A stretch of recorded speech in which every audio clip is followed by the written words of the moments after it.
The dawn emerged over Winterfell with the slow, inexorable certainty of a tide returning to claim familiar sands. Pale gray first brushed the inner bailey stone before the light bled outward, painting the ramparts in pink and scattering crows from their nests in the broken crenellations of the ancient towers. Jon Snow, though the realm now addressed him as King Jon, and his scribes dared carve Jon Stark upon certain formal scrolls, stood upon the battlements above the gatehouse, gloved hands wrapped around the cold stone. A raw wind worried the black wool of his cloak, cutting through the fur trim until it found skin and memory beneath. Ghost strode beside him, silent as the thought of sin, pale coat shimmering each time dawn's light glinted off fresh frost. Below, the courtyard livened by increments. Stable hands wrestled sleepy horses toward watering troughs. Smiths coaxed embers awake. A half-frozen steward directed washerwomen who grumbled at the day's wash piled before them like a snowbank. Yet in that heaviness of morning chores lay a hum of determined life, the sort Jon feared he might crush beneath the edicts drafted overnight. The white parchment in his grasp crackled like thin ice despite the gloves. He reread its ink, as though a king perplexed by his own decree could coax gentler terms from words already carved with iron resolve. Henceforth, by the king's writ, no man nor woman shall practice the sorcery known as greenseeing. The carvings of weirwood may be revered, yet not communed with, on pain of exile. Brandon Stark, styling himself Three-Eyed Raven, shall depart the north within 3 days, and reside henceforward beyond our borders, under pain of death should he return. Jon pressed thumb to the seal. A snarling direwolf intersected by a sword, then released. The parchment drifted a half-inch in the wind, threatening escape. Ghost lifted his snout, crimson eyes narrowing at this artifact of disquiet. Jon folded it, slid the decree into his belt, and wondered if he desired the same freedom the wind offered that page. A footstep. Sarah Davos Seaworth approached from the stairwell, knuckles white around a steaming mug that smelled of bitter asp leaf. His gray hair, once salt-a-pepper, had surrendered almost fully to hoarfrost. "Your Grace," he greeted, offering the cup, warming for a cold conscience. Jon accepted, inhaling the acrid steam. "There are fires no drink can quench," he murmured. "Aye, but one tries." Davos leaned across the parapet, surveying the world he had once seen through the narrowed eyes of a smuggler. "They'll read it today. Afternoon meal." Jon's breath fogged. Maester Abrose wished time to copy the decree for each major holdfast. Davos' brow furrowed. "You place a heavy fear in men's hearts. Magic is a hard thing to forbid when folk believe it woven into the roots of the North." "That root twists deep," Jon replied, "and deeper still in Bran. He sees through ravens, Davos, through men. Every council keeps one conspirator I can't outguess because my own brother stands in the wind above spying. A kingdom built on trust cannot abide a monarch who wonders which of his thoughts are truly his." Davos studied him. "And you've spoken of this with Bran?" "He answers riddles with riddles, or claims it matters not. He sits in gardens staring at bark, and says the past is written, the future a book already cracked open. How shall I rule if even the will of the king might be scripted in some vision? If my crown is merely ink upon a page he has already read?" A snowfall of silence settled. Ghost shifted, anxious, as swifts spiraled overhead. "You were raised with him," Davos said softly. "Exiling blood is kinder than killing him." The cup quaked between Jon's fingers, droplets spattered the stone like black tears. "And I must protect the realm." He thought of the great hall, torches dimmed as Bran announced with preternatural calm that men long believed dead. Still walked south of the wall, visions of silvered kings and fiery wolves. Courtiers had fled in terror. Ironborn envoys had threatened to sail that night. Jon swallowed the memory. If the crown condemns shadow talk, maybe the commons will sleep easier. Davos sighed, old shoulders sagging beneath his cloak. "We have both known magic that saved the world. Hard to outlaw what kept breath in your lungs. Hard, but needful." Jon glanced toward the godswood. A shaft of dawn pierced cloud, igniting the red leaves of the weirwood like bleeding embers. For a heartbeat, He fancied a boy seated beneath, eyes open, dreams flying out of him into the light. Then the image wavered, became nothing more than crimson foliage shaking in the wind. They gathered that afternoon in the great hall, whose high rafters still bore the scorch of dragonfire from a siege. No balladeer dared set to harp. Noble and commoner commingled uneasily beside banners stiff with chill. The merman of Manderley, the flayed man of Bolton, permitted observation though their power lay broken. Karstark sunburst, Glover firstman fist. Knights clanked at the periphery. Farmers clutched caps. Septa Marin hummed prayers beneath her breath, though the Sept's light seldom reached this far north. All gazed toward the dais where Jon sat astride the old Hysiad of the Starks. Dire wolf heads snarling above like guardians carved from storms. No minstrel filled the silence. Jon had ordered music stilled, lest melody trivialized the gravity. He felt the hush like weights upon ribs. Maester Ebrose, parchment in hand, strode forth. The maester had come north with Samwell Tarly's escort after the war, shoulders stooped from Old Town's libraries, yet still bearing that lantern-glow of scholastic authority. He bowed, silver chain clinking. "Your Grace." Jon nodded once. Ebrose cleared his throat. "By command of his Grace, King Jon of House Stark, first of his name, protector of ice and all the north, be it known." His voice carried careful cadence. Each word seemed to echo longer than its syllables warranted. Faces whitened, whispers rippled. Someone choked back a cry. When the maester spoke, the phrase "on pain of death should he return," a hush fell absolute enough to hear banners rustle. Bran sat among them upon a plain oaken chair near the front. No cushion, no heraldry. His dark cloak pooled like shadowed water. His hair, grown shoulder-length, was as brown as wet bark. He did not lower his gaze, nor raise objection. Eyes of muddy river water regarded the speaker. The walls, the air between. When courtiers flinched from his blank stare, Bran's look followed them no more than wind follows birds. Jon's heart hammered so loud he feared the hall might pulse with its rhythm. Yet his posture remained iron. It had to. He watched Sansa, seated to his right, lips tightened until they blanched. Her hands clasped in her lap like a maiden in prayer, though Sansa was no blushing girl. Arya was absent, still somewhere beyond the bite on her long wander. The absence pained him.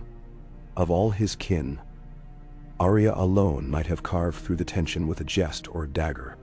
Robb and Father's ghosts peered from memory's corners, remarking nothing.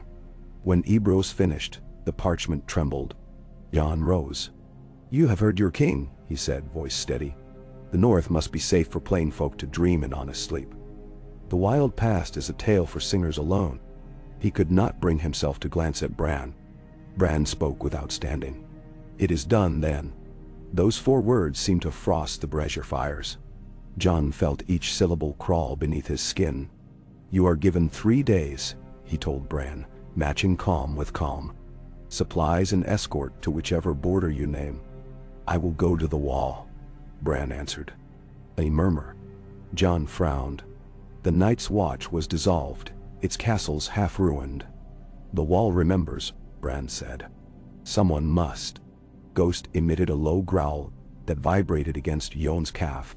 He laid a hand on the direwolf's neck, but Bran's placid expression did not flicker, as though the animal's sound were no more than wind through pines. "If that is your wish." Jon gestured to Sir Jory Ricker, commander of the guard. "See Lord Stark." Lord no longer, a voice inside reminded. "Escorted north." Ricker bowed, armored plates rasping. Bran inclined his head, turning his chair with laborious dignity until it faced the aisle. His escort produced a stout wooden litter, slid its poles through iron rings, and under Jon's silent scrutiny, raised the 3-gate raven aloft. Bran's finger brushed the armrest. For a heartbeat Jon thought he might grasp something unseen. But he set his hand upon his lap, and let the guards bear him out.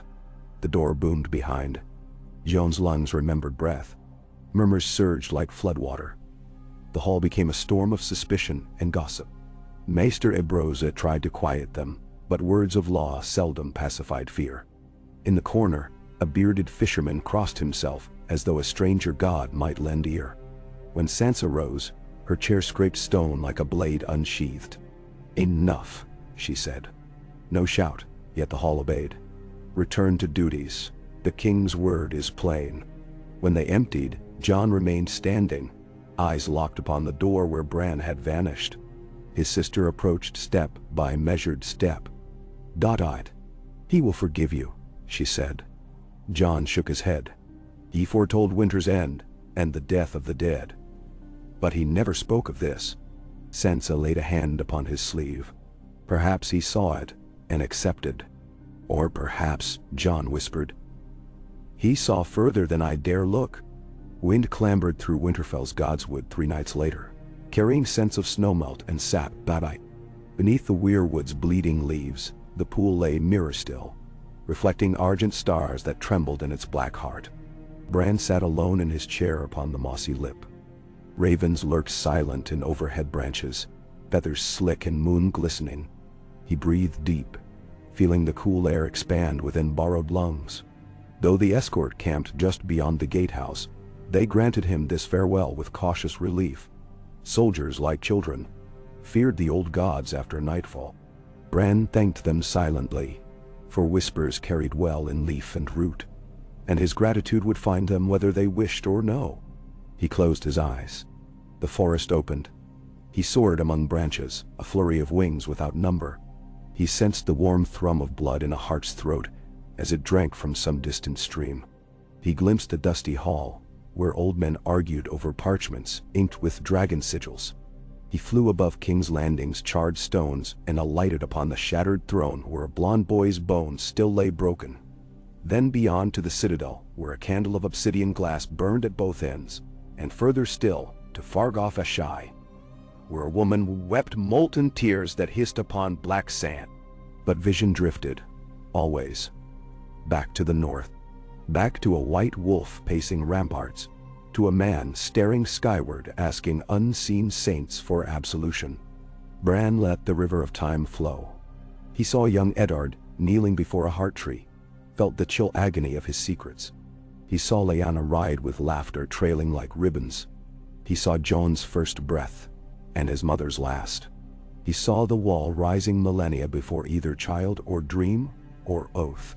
He saw men carve their own doom into ice, disbelieving it would endure. He watched himself wheel away come dawn, and he wondered whether exile was truly a punishment, or simply another path he must walk until the last page turned. Arya Stark returned to Winterfell 2 days after Bran's departure, astride a shaggy Garren whose breath steamed like a forge. Her hood was wolf-gray. Her eyes were the eyes of someone who had crossed more waters than a lifetime might hold and remembered each wave. She dismounted near the kennels where the scents of straw and dog sweat mingled, then strode across the yard toward the great keep. Snowflakes hung uncertain in still air, as though even weather paused to watch. Lanterns flickered along the covered walkways. Servants bustled past her with nervous bows.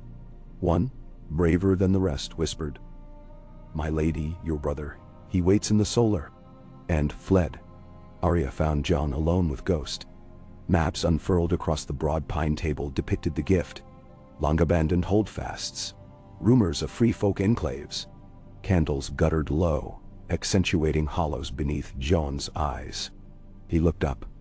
A smile, genuine and weary, dawned upon his lips. "Lil, sister." Arya embraced him, feeling muscle tight with strain. "I leave 3 moons and you turn the world on its head." Jon exhaled. "You heard. Even across the sea they whisper it." She pulled back, gaze hard as Valyrian steel. "What possessed you? You know what Bran is becoming. Too much power in one soul, and too much weight riding on mine." He gestured to a chair. Arya remained standing. "Power is only feared by those who covet it," she said. Jon flinched. "You think I did this to keep my crown?" "I think you did it because fear is a mask that fits too easily after war." She paced around the table, fingertips skimming borders inked in red. "You fought the dead and won. What specter now scares you?" "Fate," Jon said. The word felt foolish aloud. "Bran sees threads I cannot cut. Kingship is choice, but if every choice Bran sees before I even speak it, what worth is my will?" Arya stopped behind him. "You once told me every man should carve his own path." "I did." He looked to the window where dusk crept. Now I carve one for all." Her voice softened. "Bran is not the enemy." "He may not be," Jon admitted. "But he is something beyond brotherhood now. And the folk need certainty, not prophecy." "Now see." Arya studied his profile silhouetted by candle flame, the scar at his brow from Hardhome. The crease between brows deepened into permanence. She wanted to fling maps aside, to hurl truth at him like a dagger. That certainty was a lie men told to sleep, that the world roiled like river water, and no hand could still it. Yet she saw ghosts behind his eyes. Ygritte, Daenerys, the dead who rose at Winterfell and held her tongue. "Will you stay?" he asked. "For a time." She sat at last, drawing a dagger from her boot, spinning its blade against the table's grain. "But you'll have to answer when winter ends and magic does not vanish just because a king outlaws it." He watched steel twirl, catching candlelight. "I know." By torchlight, a crowd gathered outside the broken sept where Jon's decree had been nailed for common reading. The parchment fluttered, edges singed by someone's torch in attempted protest. Old Nan, wrinkled, stooped, eyes cloudy yet still sharp, balanced on her cane at the fringe. She listened to the murmur of younger tongues. "Madness," muttered Callon the stable lad. "Will he outlaw Darrywolves next? Maybe breathing?" "Keep your voice," hissed his lover Jayadat. "Guards over here." A skinny girl with tears freezing on lashes cried, "But the heart tree listens." "It's always listened." "It still does," Old Nan croaked. Her words fell like pebbles into churning water. Heads turned. Trees have deeper roots than kings. She struck two fingers together, once a gesture to hush squabbling babes. "Greenseer or no, the old gods have carried all our sorrows. See how their faces never blink. Some things we fear, and rightly, but fear's no sharpened axe that cuts ancient wood." "Niall," the girl sobbed quietly. Callon lowered his torch. Ricker's guards approached. The crowd dispersed like mists, leaving only the parchment flapping. Outside the ring of torchlight, Maester Bros watched with quill-tapping oilcloth notebook. He noted fear's ratio to loyalty, the mention of old gods, the respectful fear of guards. A realm might be taxed into docility, it could not be reasoned when superstition reigned. The Maester tucked parchment away, heavy with theories he dared not speak aloud. Magic outlawed does not die. It lingers, festers, rebels in hidden places. Jon slept ill. When dreams came, they were heavy with snowdrifts and clashing wings. He wandered the courtyard wearing no crown, just night's watch blacks, as horns wailed and unseen things scrabbled within the crypts. He called for Bran, yet found only empty shadows. Ghost howled toward the sky, ribs showing beneath too-thin fur. Jon reached to soothe him, and found his hand covered not in hair, but in bark, white and wet as living bone. He jerked awake when red sap spilled from his palm. Breath ragged, he sat upright. The solar's hearth had burned to embers. Ghost dozed near the door, ears twitching. Jon rose, donned cloak, and slipped through corridors. When he emerged into the godswood, moonlight silvered every leaf. He hesitated at the weirwood's face, those bleeding eyes, that silent mouth carved by forgotten hands. Bran's seat still left an imprint where moss depressed in a shape of wheels. Jon knelt. "I did what I must," he whispered. "Forgive me." Night said nothing, but wind moved through the leaves with a sound too like a sigh. Far northward, Bran's escort reached the gift under bruised sky. Pines crowded narrow trails. Ravens marked their progress. Sir Jory Ricker rode point, 10 guards flanked the litter. At dusk they camped within ruined Queen's Crown, its tower toppled decades prior. Snow lay thin as ash among stones. Bran requested the tower's base, its shattered stones open to the heavens, and there he sat through night's chill. Ricker watched from a respectful distance, drawing cloak tighter. Bran closed his eyes. He saw queens long dead birthing sons of cruelty. He saw a stag whose antlers dripped rubies upon a green field. He saw Jon bent beneath crown and sorrow. He saw Arya sailing black waters, chasing a horizon that fled. He saw himself, aged and pale, beneath the wall's shadow, while something vast stirred beyond. A raven landed on his shoulder. Bran opened his eyes. Soon, he told the bird in a language older than towers. Tell them, Wood remembers. The raven croaked, fluttered off into the dark.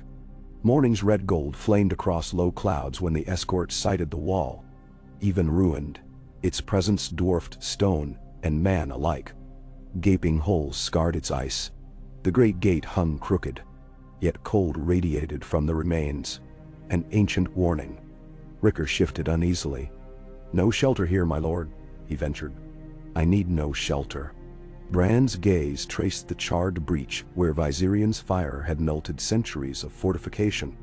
Beyond, ragged outlines of Castle Black Shell, and further still whiteness of the haunted forest stretching into infinity. Ricker swallowed. Orders are to see you across the border and return. Then cross, Bran said.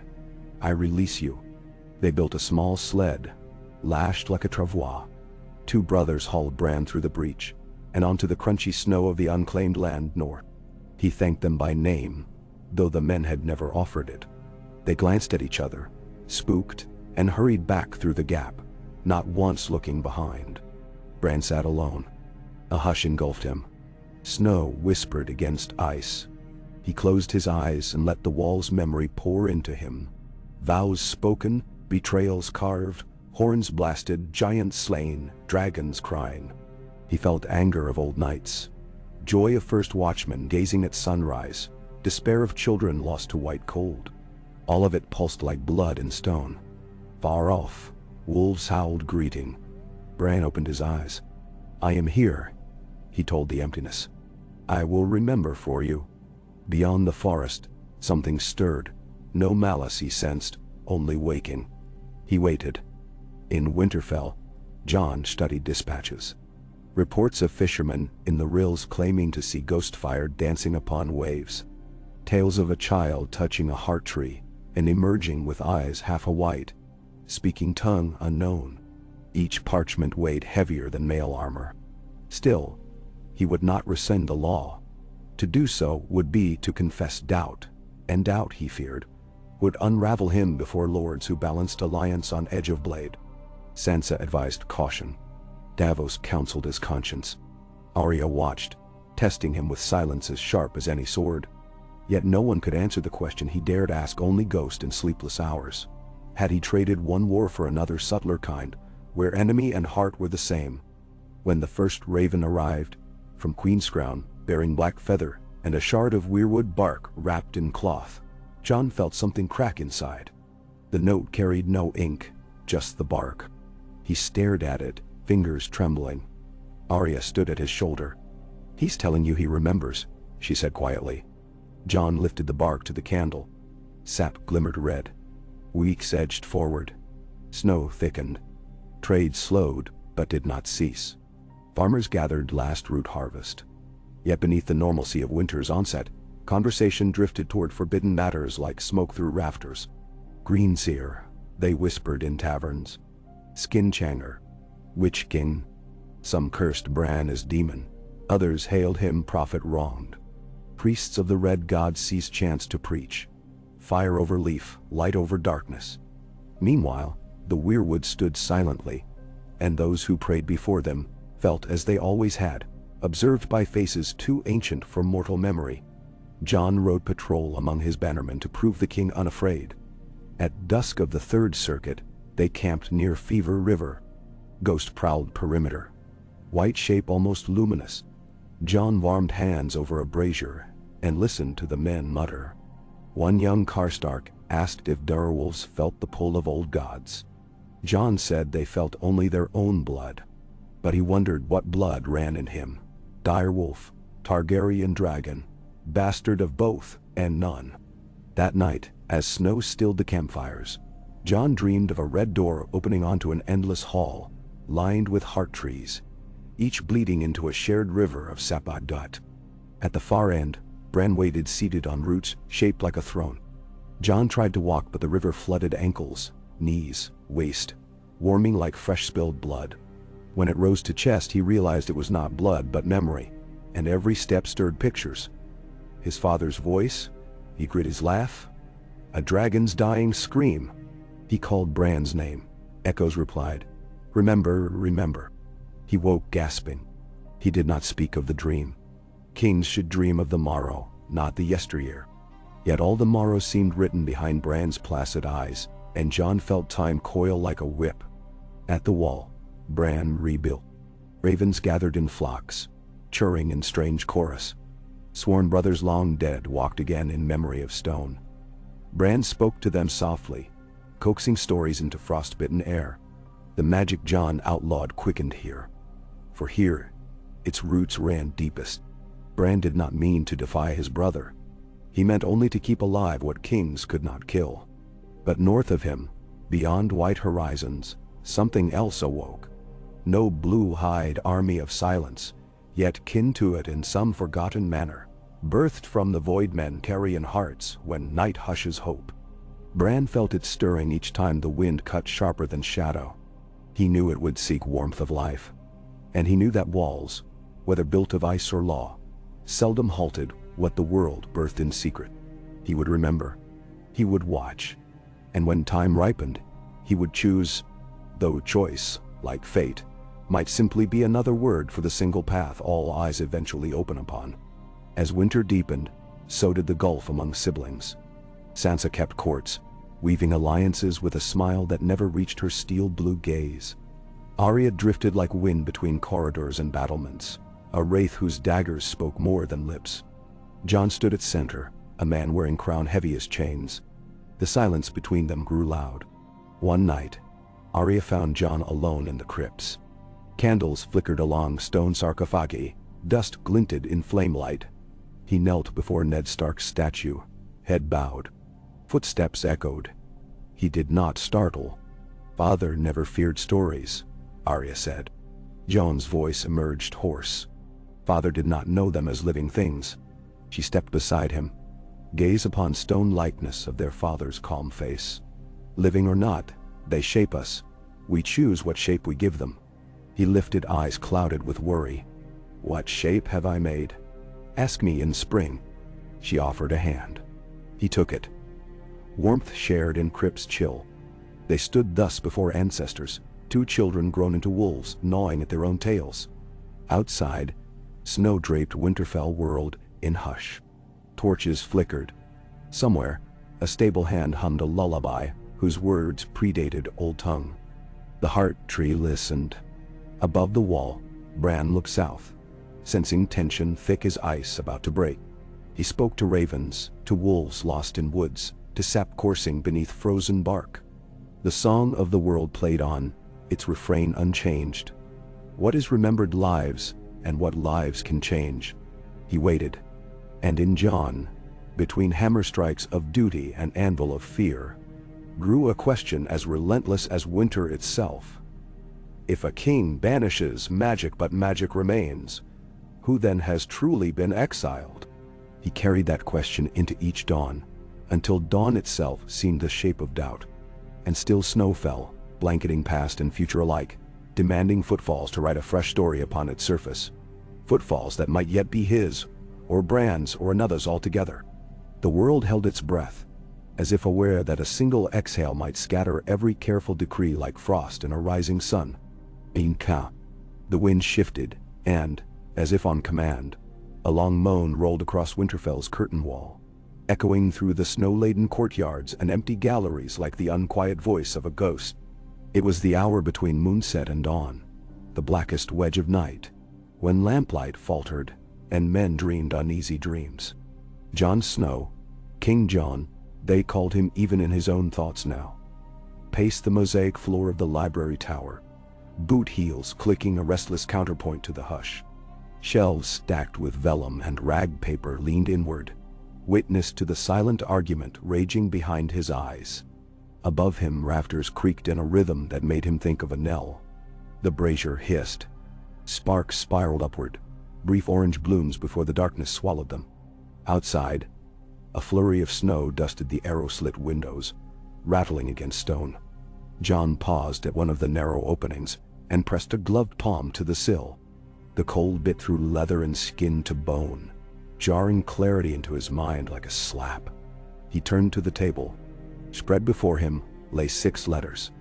One bore manderly blue wax, another the red fist of House Glover, a third the broken chain's sigil recently adopted by the freedmen of Hardhome, who had claimed ruined Eastwatch as their own. Each parchment repeated the same disquiet. Rumors of restless trees, visions in weirwood dreams, ravens congregating in unnatural numbers. Fear was spiraling outward from Bran's exile like frost crystals, radiating from a single point of weakness on a pane of glass. He reached for a quill, intending to draft replies that would soothe anxieties, but his hand trembled so violently the nib scratched a meaningless arc across the margin. He set it down. Behind him, the library doors groaned inward without knock. Arya slipped through, shadow in her gray riding cloak, the cold following her like a stalking cat. "You're awake early," she observed. Her voice carried a brittle edge, as though she'd honed the words on a whetstone. She peeled back her hood, releasing a tumble of dark hair streaked with ice crystals. Jon managed a weary smile. "Couldn't sleep. I can see that." She strode past the table, eyes flicking over the letters. More news of wonder and dread. Some call it wonder. Most call it dread. He sighed. House Riswell reports their heart tree wept black sap instead of red. They claim it stank of death. And look, he flicked open a second parchment. The women of Barrowton say their midwife saw wolves circling the Barrow mounds, guarding them like hounds at a doorstep. She swears one wolf had 3 eyes. He rubbed his brow. Bran has been gone little more than a moose turn. Yet the North is twisting itself into knots over tales and portents. Arya leaned against a bookcase, arms folded. "Every tale and portent seems to lead back to you." "To me?" He laughed softly. "A breath of white fog. I banished one brother and buried myself in scrolls. Hardly the stuff of legends." "Legend is rarely kind to the living," she said. "It isn't shaped by facts. It's shaped by fear and longing. People want to believe someone guides the storm or masters it. You banished a living symbol of the old power. Now they need a new symbol to shoulder their fear. Who else but their king?" "Nay." Jon paced again, boots crunching stray fragments of plaster. "I thought to spare them. Give them certainty." Arya's gaze tracked him. "Certainty is a blade. Hold it wrong and it cuts the hand that wields it." He stopped. "I held it wrong." She shrugged. "Not too late to sheath it." Jon released a long exhale. "I told the realm Greenseer magic is outlawed. I cannot simply invite it back. Not invite. Understand." Arya pushed off the shelf. "Go north. Speak with Bran face to face, without guards, without decrees. Learn what he's building at the wall. Better the king knows truth before truth arrives unannounced." "Aye." Jon's mouth thinned. "Abandon Winterfell in deep winter. You'd leave a garrison." "Sansa can manage governance." "She already does." Arya's tone softened. "You need answers, Jon. And he's still our brother." Ghost padded in, silent as frostfall, muzzle dusted with ice. He pressed against Jon's leg, red eyes glimmering. Jon scratched the direwolf's ears, feeling warmth under the thick coat. "I'll ride at first light," he said at last. Arya nodded once, as if the matter were as simple as sharpening a dagger. "I'll ride with you." Jon lifted an eyebrow. "And leave Sansa without your watchful shadow?" "She has her own shadows." Her grin flashed wolf-bright. "Besides, you'll want someone to gut the next assassin. You collect them like a magnet collects filings." Before he could protest, she vanished from the room, cloak swirling behind her. The door shut with a muffled thump. Jon turned back to the letters. He gathered them, stacked them neatly, and sealed them in a leather wallet for Maester Ebros's attention. Then he lifted his gaze to the tall, arched window framing the yard. Snow still drifted, but on the horizon, a thin band of pale blue heralded dawn's approach. He squared his shoulders. For the first time in days, certainty moved within him. Not the certainty of iron decrees, but of a journey begun. They left Winterfell with minimal escort. Jon, Arya, Ghost, and 8 picked rangers from the remnants of the Night's Watch, who'd stayed on as royal outriders. Dawn cast the sky in hues of lilac and pewter. Frost creaked beneath hooves. They set a steady pace along the King's Road, now little more than a white ribbon winding through silent woods. Jon rode at the column's head, hood drawn, lost in thought. Each mile northward peeled away layers of responsibility, leaving only the man beneath the crown. Memories surfaced with the smell of pine and the creak of saddle leather. Countless rides between Castle Black and Winterfell returned to him. Hard rides in Winter's Teeth, nights huddled at Way Castles with Sam, Dolorous Ed's grumblings drifting above the sleep. He recalled the first time he'd glimpsed the icy immensity of the Wall, as a boy of 14, full of hopes and illusions. That innocence felt buried beneath so many graves he'd lost count. At midday they passed Mole's Town, long abandoned, its burrows choked with snow. Jon slowed. Buried beneath the drifts lay echoes of laughter, whispers of secrets traded in lamplit tunnels. He urged his horse on. By dusk they sighted the Wall. Even broken, it commanded the horizon, a jagged crescent of blue-white ice veining into mist. A hush fell over the party as they approached the shattered arch of the south gate. Twilight bathed the monolith in bruised violet, glancing off ancient cracks that glowed like dying embers. A hunched figure emerged from the ruin. No guard, but a man swathed in furs carrying a bronze signal horn. He raised it, blew a mournful note. Moments later, torches flared atop what remained of the eastern parapet. Figures moved, silhouettes against firelight. Jon signaled a halt. "We dismount here." He slung a black bundle, his old cloak from the watch. Across his shoulders, the clasp still shaped like a direwolf's head. Arya stepped beside him, her own grayscale garb rendering her nearly invisible in the dim light. A ladder descended from the breach. 2 rough-spun ropes steadied it. Jon ascended first, ghost padding up the icy incline with cat-like balance. Arya followed. The rangers secured the horses and waited, eyes scanning the tree line for threats. Atop the wall's crumbled rim, 4 figures greeted them. A towering wildling woman with braided gray hair and a notched axe. A dark-skinned man wearing maester's chains, under a thick polar bear pelt. A young blonde girl of about 12 clutching a weaver's shuttle, eyes wide. And, at their center, Bran Stark seated upon a sled throne fashioned from blackwood and lashed mammoth bone. "Your Grace," Bran said. The wind stole warmth from the words, but not the weight. Jon swallowed. 1,000 rehearsed speeches vanished. "Brother." Bran dipped his head. His hair had grown longer, braided with raven feathers. His cheeks were gaunt, his eyes depthless. Around him perched a cluster of ravens, orderly as courtiers. They shifted wings, but made no sound. The maester stepped forward, offering a courteous bow. "I am Maester Malcor of the Citadel's lost leg. You wrote my order off the map, Your Grace, when you dissolved the Watch. We remained." Jon inclined his head. "I remember the letter. Few dared stay. Some knowledge cannot be left untended." Malcor's dark eyes flicked to Bran. "Lord Stark offers new purpose." Arya scanned the faces. A purpose that required ravens. The old wildling woman laughed, baring broken teeth. "They're his eyes, little shadow. And they've seen your coming miles away." Jon stepped closer. "Bran, I need to know why you chose exile here, and why the land stirs with strange visions." Bran's gaze drifted skyward, as if reading words scrawled on cloud. "Because a shadow grows in the north, and because the Wall still remembers its oath, even broken." Jon waited, but Bran fell silent.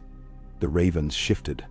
The wildling placed a hand on Jon's forearm with surprising gentleness. "Come inside." Winds sharp enough to flay thought. "Nightum." They descended an inner staircase carved hastily from refrozen melt. Castle Black, half ruined by dragonflame, had been repurposed. Tents of boiled leather dotted the yard. New fences penned reindeer and shaggy goats. Fires crackled in braziers fashioned from mangled trebuchet parts. Jon noted clusters of free folk, former brothers, and a few Northmen volunteers, mingling amicably. Above the old king's tower flew a banner. Charcoal direwolf entwined with a weirwood branch. Inside the tower's ground floor hall, Once the mess, now a council chamber, Bran faced Jon across a stone table. Arya stood behind Jon's left shoulder. Ghost lay curled at his right. The occupants formed a ring. Maester Malcor, the wildling introduced as Sigga Crowbane. The girl, Yin-Hay, apparently Bran's scribe. 2 silent free folk archers, and a stoop-shouldered bearded man they called Grey Moss, whose eyes shimmered silver in torchlight. Another skin chainer. Bran spoke first. The wind carries voices beyond the mortal ear. Something other than White Walkers stirs, older than they were, older than the wall. Arya's brow creased. Older than the wall? Before the long night, Bran murmured. Children of the forest whispered of nameless depths beneath the ice. They sealed them with sorcery and fear. When the wall broke, breaches were carved not only through ice, but through words buried under centuries of forgetting. Jon folded arms. If that is so, why exile yourself rather than warn me and the realm? I did warn you. Bran's expression remained tranquil. But you heard only what fear permitted. So I withdrew to mend the wall's other wound. Mend. Jon's voice rose despite himself. You are one man. Not one. Bran's ravens settled along ceiling beams. A chorus. And memory. Memory can weave spells stronger than any blade. Maester Malcor cleared his throat. We work day and night, Your Grace, to research lost magics, runic bindings, songs of the first men. Already the breach's outer layers show refreeze of uncanny speed, a patch, not a cure, but progress. Arya regarded Bran. And what cost? Magic demands payment. Always, Bran said. But the payment is mine. Jon stepped forward. The North cannot abide another war. If this threat emerges, the bannermen must know. They will not rally to a Greenseer they believe cursed. Sigga Crowbane rumbled a chuckle. Let him fear. Fear sharpens blades. Jon's glare silenced her. He turned again to Bran. I banished you out of fear, but exile doesn't solve this. We need each other. Bran's lips curved into the faintest smile. Mirthless, but gentle. You have come further than most kings dare. That is the beginning of understanding. Jon placed his palms on the cold table. Tell me what you need. A hush fell, punctuated by the pop of resin in the torches. Bran closed his eyes. The ravens overhead rustled, and every flame bent inward, as if bowing. I need you to remember, Bran whispered. And I need you to let the realm remember with you. At Bran's direction, Jon and Arya followed him at dawn to the base of the wall's central fissure. A smooth path nearly half a league long had been carved by combined effort, ice-cutting tools, heat spells, and the patient claws of time. Bran rode his sled, pulled by 2 shaggy reindeer, to an amphitheater-like cavity where the wall's blue heart lay exposed. Twilight shimmered within the ice, giving depth to depths. Bran gestured. Here, the song may be sung. From tents lining the rim emerged singers, wildlings, first men descendants, even a diminutive crone from the Barrowlands, whose hair seemed spun of hoarfrost. They formed arcs, each holding an instrument, carved bone flutes, a hide drum strung with guts of Shadowcat, a harp strung in weirwood. Maester Malcor translated glyphic sheets into melodies. Jon watched, baffled. A song will mend ancient sorcery? It will awaken the wall's oldest memory. Bran's eyes shone. Memory is power. The singers began. Notes drifted, high and keening, like whales mourning across frozen seas. The drumbeat followed, deep and primal, echoing a heart older than humanity. As harmonies intertwined, the wall responded. Faint pulses of white radiated across its crystalline surface, each pulse matching the drum. Jon felt vibration under his boots, humming up bones. Ghost raised his muzzle, whining. Arya's eyes widened, reflecting ghost glimmers. The breath in Jon's lungs seemed to slow, until each exhale condensed in silver filaments that spiraled upward to join the music. The pulse quickened. Cracks in the ice sealed thread by thread, luminous veins knitting. Frost blossomed from the fissure's edges, spreading in webs. A low thunder rolled, not from sky but from within ice. Yet there was no collapse, only solidification. Singers wove the final chord, a sustained, aching note that climbed, held, then drifted into silence. The wall shone steady, whole along the segment's face, its surface smooth as newly frozen lake. A hush deeper than the echo of horn blanketed the watchers. "It is not finished," Bran said softly, voice carried by hush. "But a wound can begin to close." Jon stepped forward, gloved hand trembling as he pressed fingers to cool ice. It resonated, faint but sure. Tears stung his eyes. He looked at Bran, his brother, his exile, and felt a knot unravel inside his chest. "I will rescind the decree," he said, throat thick. Bran inclined his head. "Not yet. The realm is not prepared." He wheeled the sled closer. The ravens above cawed softly, like an approving chorus. "Instead, you will call a council of lords at Winterfell. Tell them the wall mends by old songs and new resolve. Tell them it asks their memory and their vigilance." Jon nodded. "They will come. And you," Bran turned to Arya, "must carry word farther, south to Old Town, to King's Landing. Magic is rising in every corner, and each throne, each order must choose whether to stand against or alongside." Arya's eyes gleamed with the thrill of distant roads. "I'll leave at once." A new voice interjected, a ranger panting, snowflakes clinging to beard. "Riders from the east, your grace. 20 or more. Free folk banners, but something else." Dentor. Jon strode to the rim of the rise. In the blue dawn, silhouettes approached. Fur-clad figures leading horses, pulling sleds. At their head flew a standard, a white tree with red leaves upon a field of black. Jon exchanged a glance with Bran. "You're doing?" Bran's answer was cryptic. "Memory travels faster than ravens when the wind is right." The vanguard halted at the foot of the wall.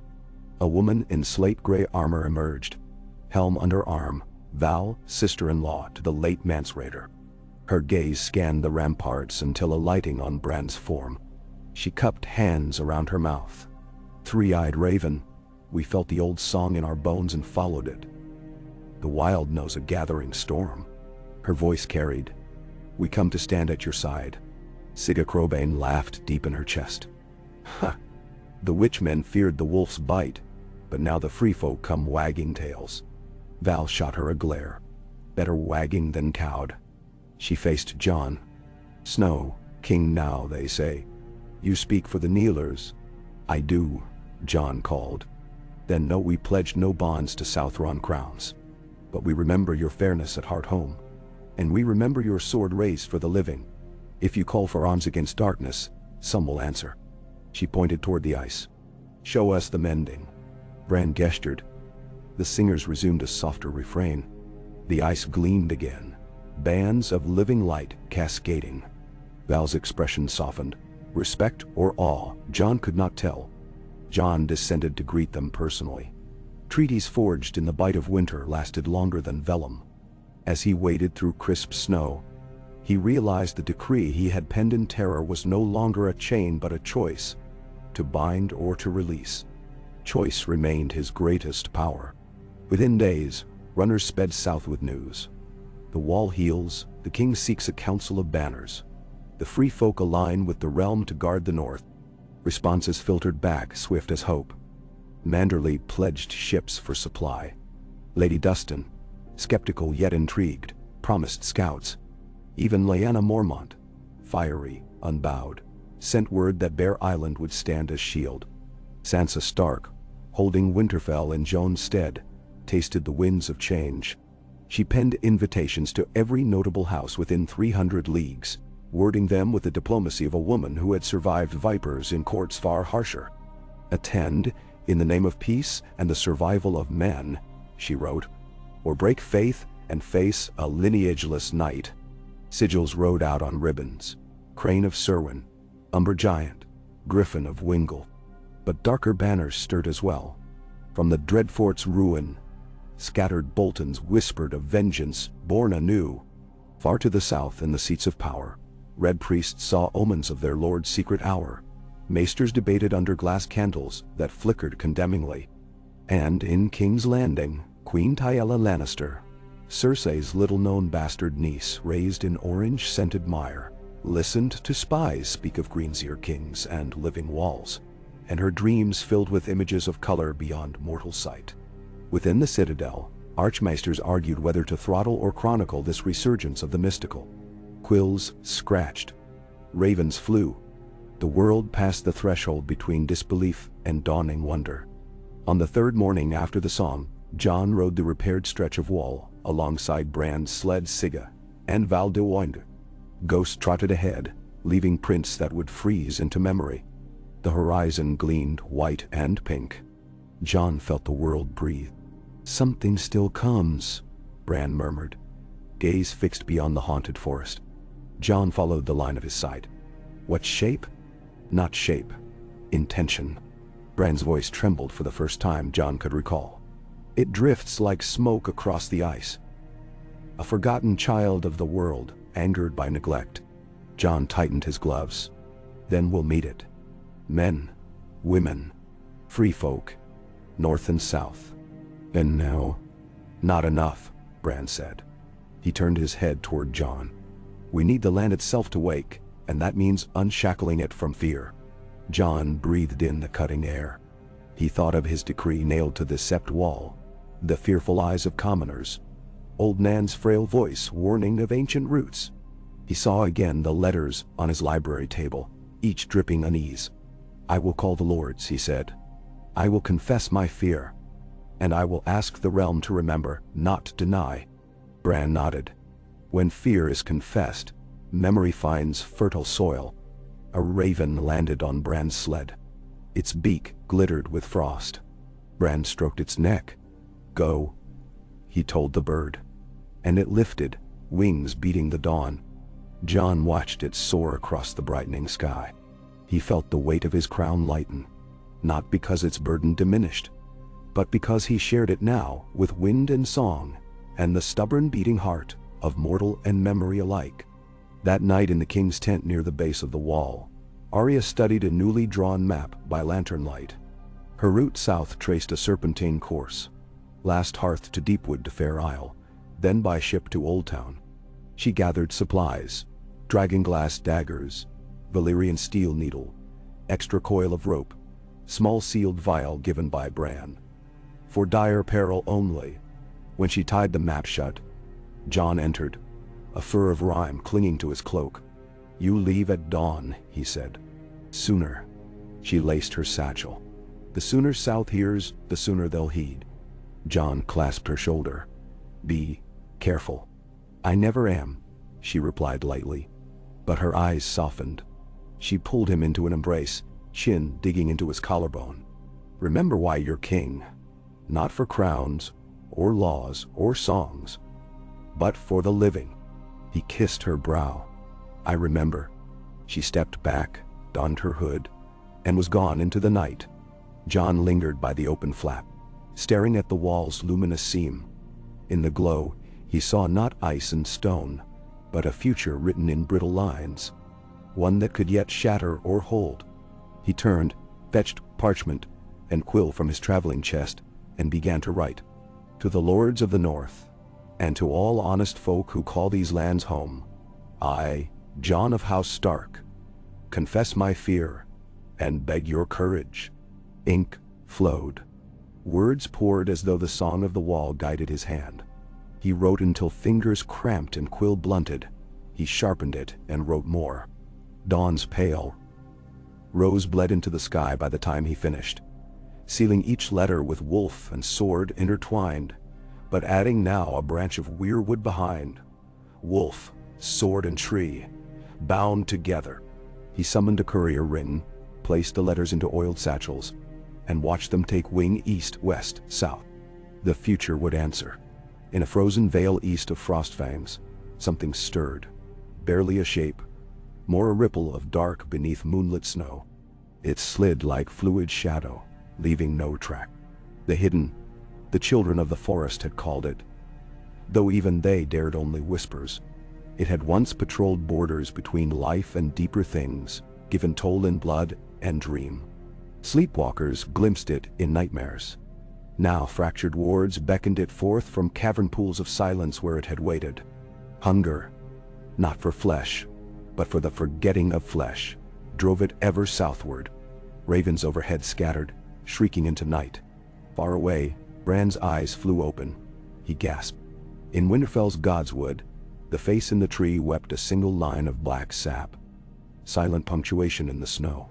The Queen in King's Landing, Tayella of the Golden Mane, received word 2 days later. Vague but urgent, from Sansa Stark. She read the parchment beneath the gilded ribs of the small council chamber. The smell of lemon candles masking the festering gutters beyond the Red Keep. She frowned at talk of mending wall and ancient callings, of magic sanctioned rather than suppressed. Beside her, Grand Maester Willows rolled his eyes, adjusting spectacles rimmed with amethyst. Nordic dramatics, he muttered. They still fancy themselves first men in epic ballads. But Lord Commander Nymeros of the Queen's Guard tapped the parchment thoughtfully. We cannot ignore wildlings uniting with Stark banners. The North may muster more blades than in generations. Nemsel Khan. Tayella smiled, a small secret tilt of lips. Then let us not ignore. Let us learn. Send ravens, perhaps an ambassador. A Myrish lens is best kept clean by turning it toward danger, no? Willows bowed. I shall draft a neutral envoy. Tayella rose, silk whispering. Make haste. And select one who enjoys cold. I prefer icicles and wine, not politics. She stepped onto the balcony, gaze drifting north. Somewhere beyond ridges of mist and rumor, the future trembled. She imagined the wall glowing like a second moon. A thrill, fear, anticipation, or both, fluttered behind her ribs. She pressed a hand to her stomach and whispered to herself, Memory is power, they say. Let us see whose memory proves longest. Snowflakes. Impossible in King's Landing, yet undeniably real, drifted past her eyes, melting on warm stone. She gasped, leaned over the balustrade. The flakes vanished, as swiftly as they came. From the courtyard below, servants screamed that the lemon trees bore frost. The Queen stepped back. Summon the pyromancers, she ordered, voice tight. Light every brazier. The North sends omens. Vyun. At Winterfell, Sansa convened the first inner council to prepare for the realm's lords. She sat the high seat, Davos at her left, Maester Ebrose at her right. They pored over ledgers, grain stores, blacksmith capacity, guest chambers. Rumors already galloped ahead of ravens. Some claimed Jon aligned with demons. Others that he sought to crown a Greenseer priesthood. Others still that he readied the North to break from southern oaths. Sansa tasked Davos with shaping a narrative of unity and defense, dispatching riders carrying prepared speeches. Ebrose suggested constructing sacred groves near each visiting encampment to honor the old gods and reassure northern hearts. Sansa counterbalanced by ordering small saps refurbished to pacify the Seven's followers. A dance of symbols began. At dusk she walked the battlements. She missed Bran. Missed the boy in the wheelchair who told stories of knights, not the raven-eyed oracle he'd become. Yet she felt his presence as sure as the wind in her hair. She whispered into the dark, "Guard him, Jon, guard us all." The words spiraled into the night like fledgling ravens. Jon remained at the wall, living among tents and icy echo. Each morning he trained with free folk spears, sweating steam that froze on beard tips. At night he studied ancient glyphs with Maester Malcor, learning songs of binding. He felt old black in his blood stir, wolf instinct sharpened by dragon heat. 3 days before he planned to ride south to Winterfell for the council, scouts returned from the west, faces blanched. They spoke of something gliding across sheltered stream, animals found rigid, drained of color as if bleached by moonlight. Strange hum in the air like a lyre string drawn taut. No tracks, no gore, only an aftertaste of dread. Jon assembled his corps. Val, Sigga, Grey Moss, 2 rangers, and himself. Bran insisted on coming. Jon refused, then relented when Bran said simply, "It seeks me." They followed the stream upstream into a narrow canyon lined with snow-capped pines. Twilight fell. The world muffled itself. Even horse snorts seemed distant. Ghosts' hackles rose high. They entered a glade, dotted by statues. Except the statues were living creatures, frozen solid. A stag, mid-leap. A fox snarling. A wildling boy crouched behind a rock, face wide-eyed, skin so pale it glowed. Jon dismounted, heart hammering. He touched the fox's flank. Ice, yet not cold. Rather absence of heat, of color. Bran's breath rattled. "It has taken their memory," he whispered. The air thickened, heavy as water. A ripple coalesced across the glade, like heat haze inverted. The hidden revealed itself, not by edges, but by suggestion. A void shaped vaguely manlike, deeper than night, through which stars warped. 2 pits burned violet where eyes would be. It regarded them with a stillness that hinted at eternal patience. Jon unsheathed Longclaw. The rippling silhouette tensed, and frost spider-webbed across the ground toward them. Sigga hefted her axe, shouting war cries. Grey Moss's eyes flickered silver. A raven swerved overhead, diving. Bran's voice cut through. "Stand, do not attack. It feeds on forgotten fear. Remember who you are." Jon held his ground. The thing halted an arm's length away. In its void edge he saw reflections. Ghosts of himself at every age. Bastard boy yearning, Lord Commander faltering, King doubting. Each reflection turned from him, fading. He bit his lip until blood welled, anchoring taste of iron. He spoke, voice steady. "I remember." Light flared behind the creature. A sudden blaze of crimson and white. Bran's eyes had turned all white, his mouth moving in words older than speech. The ravens above chorused. From the ground, pale roots burst, glowing with sap, weaving around the void. They did not touch it but formed a lattice of remembrance, scenes flickering along bark. Lyanna's smile, Ned's honor. The Night King's fall, a dire wolf pup opening bleary eyes. The hidden recoiled, shape flickering. It emitted a soundless scream, a sucking of air that made lungs burn. Jon felt memories tugged, Ygritta's laughter, Daenerys' sorrow. But he clung to them, roared wordless defiance. Behind him, Val voiced songs of her people. Sigga hammered the ice with axe haft. Grey Moss called ravens to wheel in protective spiral. The lattice tightened, bright as sunrise on fresh snow. The hidden shrank, pressed between strands of light, until it condensed to a sphere of darkness, no larger than a fist. Bran thrust out a hand. Roots closed around the sphere and plunged into the earth. With a thunderous crack, the ground swallowed it. Silence. Jon's breath erupted visible. The frozen animals thawed, color bleeding back into fur, feathers, flesh. The wildling boy collapsed, gasping. The stag bolted through trees. Jon knelt, overwhelmed. Ghost nudged his shoulder. Bran's head bowed. Blood trickled from his nose, staining his cloak dark. Jon sprang to sled. "Enough." Bran raised a trembling hand. "It sleeps, for now. But more will wake if we do not weave memory across the realm." Jon gripped his brother's shoulder. "We will, together." They returned at dawn, haggard but alive, bearing news for the council. Word spread faster than ravens. The king had faced an impossible shadow and lived. Songs already sprouted around campfires. Jon penned a new decree that night. Not a banishment, but a proclamation of sentinel magic. Greenseers, priests, maesters, and all who carried ancient knowledge were summoned to Winterfell to share it openly. Secrets, he wrote, fester in closed chests, but memory aired becomes armor. He signed, not as Jon Stark nor Jon Targaryen nor even King Jon, but Jon Snow, shield of memory, son of ice and fire. Bran smiled when he read it.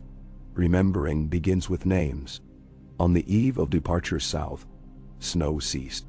Stars shone so bright, the wall seemed cut from diamond. Jon climbed its repaired face one last time. At the top he found Sansa, unexpected, cloaked in midnight blue, standing alone. "How?" he asked, surprised. She smiled. "A fast horse, a determined lady, and clear weather." Her expression sobered. "I came because Northmen gather, and they need to see their king ride home beneath truth, not rumor." She glanced at the ice. "Show me what you mended." He did. She laid a gloved palm to the shining seam. Tears filled her eyes, sparkling. "Father would have been proud." John's throat closed. "If I can safeguard the living, I will consider myself half the man he was." She took his hand. "Then let us ride, brother. The realm awaits." They descended. In the courtyard, banners lifted. Wolves howled. Horns blew thrice, not for walkers, but for living returning. John mounted, Bran's sled positioned at column center, surrounded by singers, wildlings, ravens. The procession moved south, snow crunching under thousands of feet. Ghost loped alongside, and memory rode every saddle. As they crossed the rebuilt gate, Bran spoke to John in low tone. "The hidden was but the first echo. But echoes fade if the song grows louder." John nodded. "We'll teach them the song." The road unfurled before them, white tapestry awaiting ink of new deeds. Behind, the wall gleamed in early sun, its healed vein a promise carved in ice. That memory, once awakened, would stand sentinel long after fear sought to drown it. And ahead lay Winterfell, lords, councils, and the long work of weaving remembrance into law. Ahead lay the challenge of uniting South and North, Maester and Mage, creed and clan. Ahead lay confrontation with forces still unnamed. But within John's chest burned a memory no shadow could steal. Love persevering through night's depths, a brother's hand guiding, a sister's dagger shining, a father's honor unforgot. The future breathed, vast and uncertain, scented of pine and snow and distant hearthfires. John inhaled it, raised his fist high, and spurred his horse into a trot that soon became a canter, then a gallop, his hosts thundering behind, carrying the song of memory across the waking realm. "El Dewey." The wind smelled of cedar sap and distant cook fires when the column crested the ridge above the Kingsroad Fork. Winter's chill lingered, but spring's first stir made the air restless. A rising damp, an undernote of thawed earth.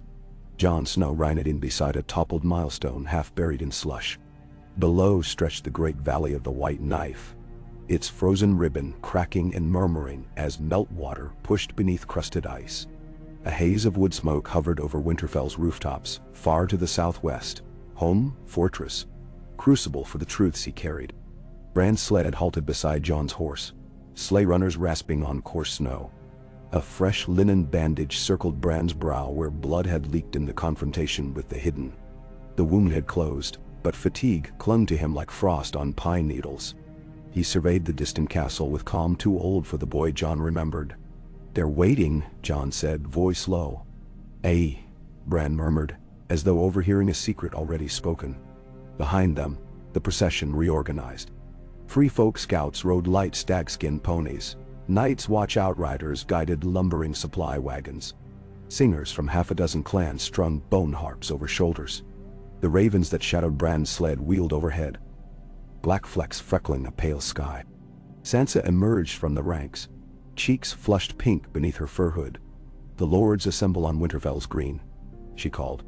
Serwyn banner arrived at dawn, 2,000 spears. Manderley sails anchor in White Harbor. The Umbers march from Last Hearth. They're pitching tents faster than we can count. "Nan." "And their tempers?" Jon asked. "Their tempers require kindling and care in equal measure." She steered her mare between his and Bran's sled. "Rumors grow wilder each hour. Some say we ride with a sorcerer who will turn their bones to ash. Others claim you intend to crown the free folk over northern blood." Jon exhaled fog. "Better they hear from my lips. We'll reach the castle before nightfall." Sansa's gaze lingered on Bran. "The solar is prepared, a hearth, fresh linens." "I will sleep beneath the heart tree," Bran said, soft yet firm. "Roots stretch farther than walls." Sansa hesitated. "Very well." She urged her horse forward to shout orders, voice slicing the wind like a hawk's cry. Jon nudged his mount into motion. The column descended the ridge, a torrent of hooves and creaking timber funneling toward the valley floor. As they rode, Bran hummed under his breath. It might have been the old song of binding. It might have been silence shaped into breath. Ghost padded alongside, red eyes scanning the tree line. Hours later, the first stones of Winterfell's outer wall loomed, gray and resolute. Trumpets blared from the battlements, answered by horns among Jon's escort. Gate chains clanked. Farmers and townsfolk thronged behind guards, craning for a glimpse of the king returned. Children perched on shoulders, huffed clouds of excited steam. Jon lifted a hand. The crowd's murmur wove through crisp air. Fear, hope, uncertainty. As Bran's sled slid beneath the gate, a hush rippled outward like rings on still water. Many lowered their eyes. A few touched fingers to foreheads in the sign of the old gods. In their silence, Jon sensed the question poised on every tongue. What miracle or calamity had he carried from the wall? Inside the yard, banners clattered on frost-stiff poles. The merman, the giant, the sentinel tree, the bear. Knights dismounted. Squires scrambled. Hammers rang from the armory. Jon dismounted by the stone steps of the great keep. Bran's ravens settled along parapets, resentful guardians glaring at passers-by. Maester Ibroz hurried forth, robes flapping, Davos close on his heels. Both bowed. "Your Grace," Ibroz said. "Everything is prepared. The first council begins at sunset." Davos' lined face creased in a smile at Jon's grip on his forearm. "Never thought to see the wall mended by song, lad." "Nor did I," Jon replied. His gaze then swept the yard, and found Samwell Tarly descending from a wagon, cheeks red, hair tousled by the ride north. A broad grin split Sam's face when he spotted Jon. The two embraced, clapping backs. "You came," Jon murmured. "Letters seldom outrun dragons, but your raven fairly burned the sky." Sam puffed.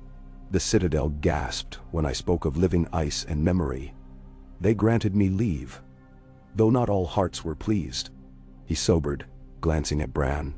"Some fear knowledge that blurs lines in dusty ledgers." Jon squeezed Sam's shoulder. "Then we'll redraw the lines." A trumpet pealed 3 times, Winterfell's signal for assembled hall. Jon inhaled. "Duty calls. Come, my friends beside me." They entered the great hall. Torches blazed along the walls, their flames mirrored in a score of drawn swords stacked ceremonially before the dais, a sign that lords arrived, unarmed in trust. Benches groaned under weight of nobles, free folk leaders, and maesters. Murmurs tumbled like pebbles in a riverbed that hushed when Jon strode between rows. Sansa rose from the high seat and offered the throne to her brother.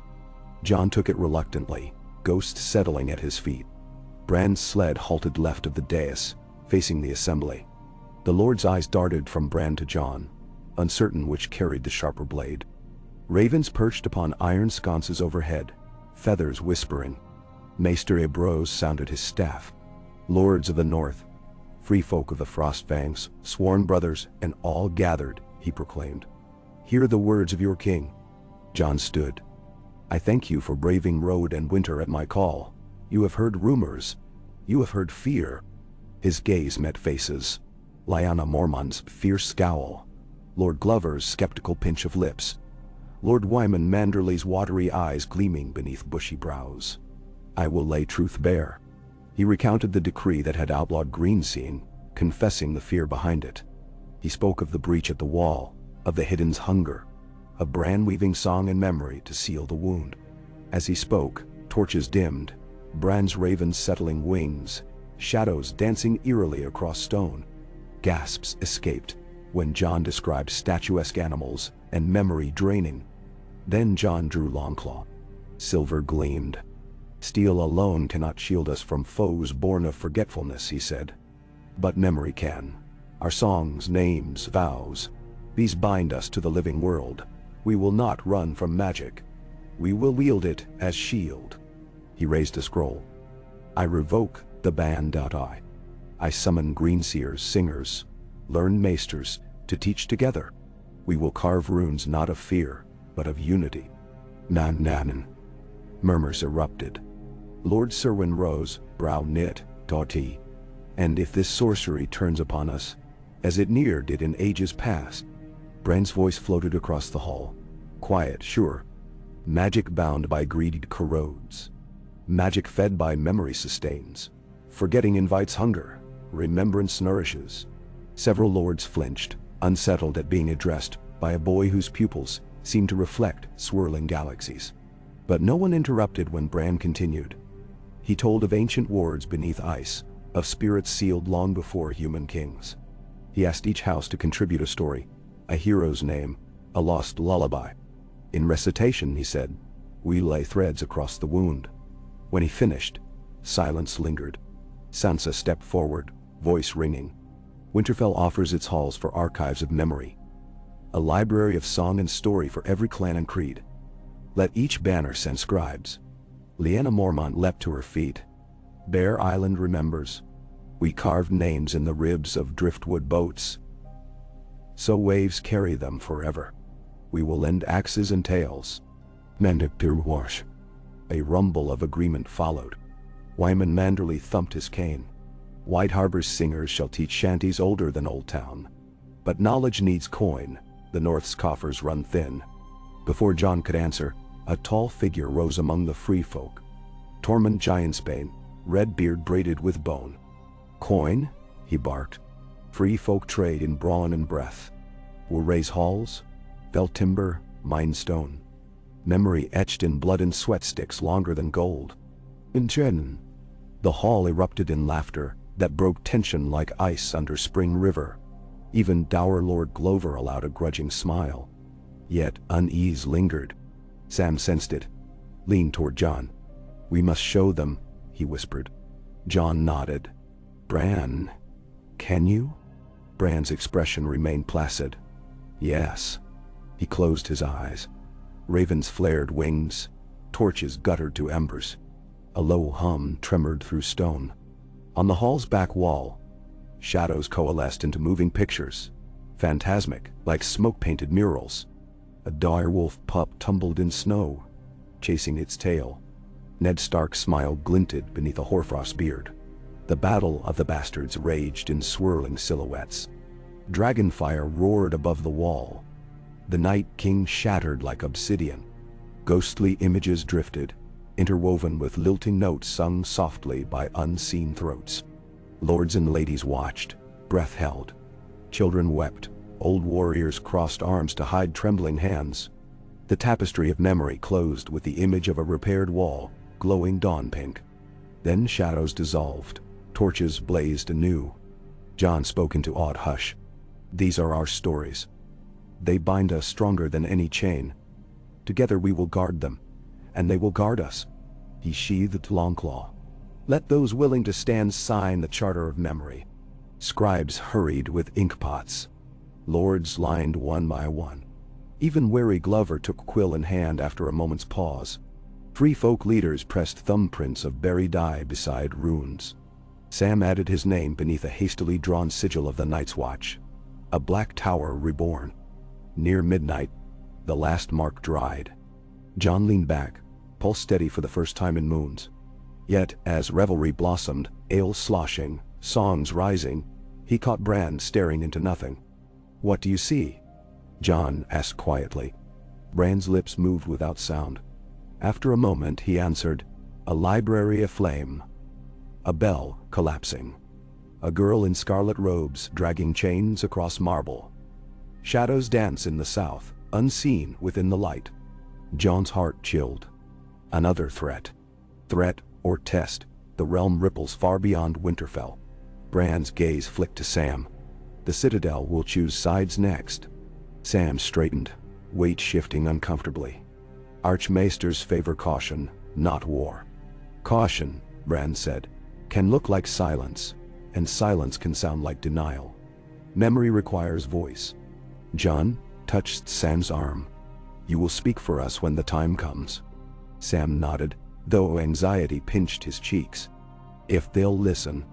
They will, Jon said. Or, They will remember why they should have. He turned as drums began to pound, manderly musicians leading a celebration. Yet even in song he kept one ear tuned for unstated dread. In Old Town, 3 ravens arrived together to the citadel's ravenry, black feathers glistening with northern frost. Each bore a strip of weirwood bark, etched by living veins forming words none of the handlers could decipher. The ravens refused water, pecking any who approached. They beat wings until the Master of Quills carried them directly to the conclave. Archmaester Quilburn unrolled parchments describing Jean's charter. Candles sputtered in copper sconces. Glass candles, long inert, throbbed faint blue. Quilburn glanced at his colleagues, unease crimping his thin lips. "Sorcery creeping from the snow," he muttered. Archmaester Marwyn the Mage chuckled, smoke curling from his pipe. "Not creeping, marching, and carrying banners of cooperation. You fear that more than shadow." A younger Archmaester, lean, hawkish, banged the table. "Greenseer's outside control will unbalance the order. Knowledge must flow through proper channels." Marwyn blew a smoke ring. "Proper channels sometimes dam the river. The current finds new bed." Debate flared, heated, scholarly. Some cited the doom of Valyria as warning. Others argued that stifling study had invited previous cataclysms. At last the seneschal's bell tolled, decision postponed until envoys returned from Winterfell. Yet that night, Quilburn and 3 allies convened privately in the vaults below the hydraulic clock, whispering of contingency plans and secret flames. They did not know a faceless girl with eyes gray as dawn listened from darkness. Arya Stark, newly arrived after swift voyage, pressed her ear to cold stone and committed every whispered plot to memory sharper than needle's point. Back in Winterfell, the first week of council brimmed with lectures, sparring exhibitions, and nighttime feasts. Sam supervised scribes cataloging oral histories. Children of noble houses learned songs beside wildling youths. Tongues tangling, but laughter uniting. Each evening maesters read scrolls near hearths, translating glyphs for illiterate farmers. Slowly suspicion thinned, yet beneath camaraderie, tension smoldered. Lord Ryswell's men jeered at wildlings in the Aelyor. A trio of Night's Watch veterans brawled with Bear Island girls over interpretation of an old chant. Jon extinguished each spark, yet more flint waited. On the 6th night, a messenger burst into feast, cloak torn, frost-rimming beard. "My king," he gasped, "the hidden walks near Last River." A dozen men found hollow memories bled. Silence slammed the hall. Jon rose. Who witnessed? A shepherd. He watched his dogs freeze mid-run, eyes glazing like marble. The messenger's hands shook. "Hey!" ran through snow, hearing his own name pulled from him. Bran's ravens shrieked. All eyes darted to the Greenseer. He whispered, "It hunts bright fires now. Our gatherings draw its hunger." No. Jon clenched fists. Then we meet it swiftly." Lyanna Mormont slammed a small fist onto the table. "The bear does not cower. We ride with you." Sigga Crowbane stood towering. "Giantsbane and I will leash the beast." Multiple lords shouted caution. Others clamored for steel. Jon raised a hand. "Select warband only. Too many minds invite wider feeding." He named company. Himself, Ghost, Sigga, Tormund, 20 rangers, Val's spearwives, and, after argument, Bran Doyen. Sansa protested, but Bran insisted. "Its goal is me. Without anchor, you chase vapor." When preparations began before moonrise. In the Godswood, Jon found Sansa beneath a heart tree. Snowflakes drifted through branches heavy with crimson leaves, melting on her cloak. She didn't turn when Jon approached. "You go again," she said. "I must." She plucked a wilted leaf, its edges blackening. "Winter nearly died, but spring hesitates. Promise me you'll return before the seasons switch for good." "I promise." He squeezed her shoulder. "Sing the stories while we're gone. Keep memories bright." She faced him then, eyes luminous. "I will. And if the hidden comes for Winterfell, it will find memory sharper than your sword." "Nasirna." He embraced her. Bark pressed cold against his palm, firm, enduring. They rode at dawn, leaving behind banners fluttering like beating hearts. Snowmelt had turned tracks into sucking mud where patches of green peered shyly. 2 raven scouts preceded them, followed by Bran and a custom travois pulled by shaggy goats more sure-footed than horses. Ghost looked ahead, nose twitching. The first 3 leagues passed under solemn hush, broken only by Tormund's muttered curses at mud. They skirted weeping water, crossing old stone bridge washed slick. There they found evidence, a circle of frost-bleached grass surrounding a herd of sheep, standing motionless, staring blankly. Approaching, Jon discovered their wool brittle as straw. Their memories gone, minds empty of fear even as strangers approached. Bran murmured a prayer and spread ash on the ground. Return what was taken. The sheep bleated once, confusion dawning, then staggered away. They tracked the hidden northeast, following pools of silence where birds dared not sing. The world felt wrapped in muffling cloth. Even Champion's breath seemed hushed inside lungs. Near dusk, flurries thickened. Ghost halted, hackles bristling. His growl vibrated through snow. Bran's eyes rolled white. It waits beyond the rise. Jon signaled halt. Rangers knocked flaming arrows soaked in pine tar. Sigga hefted her notched axe. Tormund cracked knuckles. Val whispered old-tongue words of courage. They crept forward between sentinel pines. The evening haze brightened strangely ahead, an eerie glow without fire. Cresting the rise, they saw a glade encased in glassy frost that glimmered teal under twilight. At its center hovered an orb of darkness, swelling and compressing like a lung. Silhouettes of creatures, wolves, deer, a man, floated frozen around it, suspended mid-stride. Bran's voice shook. It learned from our last weaving. It cocooned itself in stillness. Memory cannot weave frozen threads. Jon drew Longclaw. Then we pierced the cocoon. He advanced with Sigga and Tormund, steps crunching loud in unnatural quiet. Frost raced from the orb, lacing ground beneath boots. Sigga swung her axe. The blow shattered ice spines that regrew instantly. From the west flank Val loosed a spear tipped with dragonglass. It struck the orb, but the point vanished into void. Dragonglass snuffed like candlewick in water. The spear's haft fell, hollow. Bran's raven's dove beating wings against invisible wall. Their caws muted as though swallowed. Jon's breath frosted thick. He felt memories tug again. Sam laughing in Old Town. Arya sparring with him as children. He clenched teeth. Bran, guide us. Bran closed his eyes, drifting into vision. Tormund cursed. We need a bloody plan, not nap dreams. But Bran's lips moved. The cocoon feeds on silence. Break the silence. Jon looked around.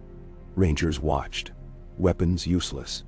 He sheathed Longclaw, cupped hands and shouted, "Ed's Long John's never." The rest of the jest lost in laughter that bubbled up unbidden, absurd. Sigga barked a roar of mirth. Tormund howled a boasting story about betting a she-goat. Rangers joined, voices overlapping. Song erupted, crude ballads of the shivering sea, lullabies of the Milkwater clans, Bear Island war chants. Sound hammered the hush. The orb shuddered, its surface rippling like oil atop boiling water. Cracks fissured the ice cocoon, releasing blinding shards. The suspended creatures fell to ground, color seeping back. The orb pulsed, expanding. A last desperate swell, then erupted into a spiral of violet sparks that scattered on wind. The glade groaned. Ice melted. Soaking boots. Sigga wheezed laughter, wiping tears. Tormund slapped Jon's back. See? Not like a good jest to slap Shadow's arse. Bran sighed, exhausted. The hidden retreats, but others will learn. He gazed skyward. Auroras rippled faintly, early for season. We bought time. Now we must stitch louder songs. Jon nodded, chest heaving. We return and teach them noise. Feast of voices each night, lanterns of memory. They gathered survivors, 2 hunters, dazed but recovering, then marched back through moonlit forest. Jon thought of Winterfell's hall soon echoing with new stories. He tasted hope. Weeks rolled like thawing rivers. At Winterfell, a festival blossomed, stretching from Godswood to Market Square. Each night, lords and free folk, maesters and mummers, children and elders gathered around bonfires to tell stories. They carved runes into cedar bark, sang ballads that drifted toward stars, painted murals on inner walls. Memory thickened in air like incense. The hidden's attacks waned. Those that occurred faltered when they struck villages that learned to keep fires roaring and songs constant. The creatures shrank from laughter, from names shouted into dark. Rumors spread south, of northern nights alight with joy. Minstrels carried the practice to Riverlands, to Vale, to Reach. But opposition hardened at the Citadel. Quilburn and his faction gathered torchbearers of skepticism, declaring the charter heresy. They petitioned Queen Taiella, reign in the north or risk dissolution of royal authority. Taiella weighed scrolls bearing snow-pressed sigils against warnings of insurrection. She summoned her envoy home, demanding clarity. The envoy, a mild lordling named Halford, returned from Winterfell dazzled, pockets filled with transcribed songs. He told of Bran's visions of living memory-forging bulwark. Taiella listened by candlelight, sipping icy wine. When he finished, she whispered, "If they build fortress of song, we must master music of our own." She wrote to the Citadel, authorized research into glass candle harmonics. Secretly, she hired mages from shadowed corners of Essos. News of intrigue reached Arya, who infiltrated Quilburn's circle disguised as an apprentice scribe. She watched them draft treatises urging preemptive strike against northern sorcery, discredit or suppress before it destabilized the realm. One night, she followed Quilburn down tunnels beneath the Hightower, where he met robed strangers bearing obsidian knives. From their whispers, Arya pieced a dire plot to extinguish Winterfell's bonfires by targeting their heart. Bran Stark. She fled the Citadel at dawn, stole a swift horse, and galloped north. Summer's first sunlight kissed Winterfell's sky when Arya arrived, cloak tattered by wind. She burst into Jon's solar where Sam and Sansa pored over new archives. "Assassins," she gasped. "Quilburn's hirelings, obsidian knife cultists. Days behind me." Jon rose, fingers tightening around parchment. "How many?" "3 at least, faceless in skill." Her eyes flicked to him. Silent apology for knowledge she once claimed as her own. "They carry poison to snuff memory. If Bran dies, song unravels." Sam paled. "Poison that erases memory? Is that possible?" "Shadowbinders of Ashai craft such tinctures," Arya said. "It burns name and past from blood." Sansa steadied her breath. "We tell no one outside this room. Panic feeds the hidden. We set silent watch, double guard." Jon nodded.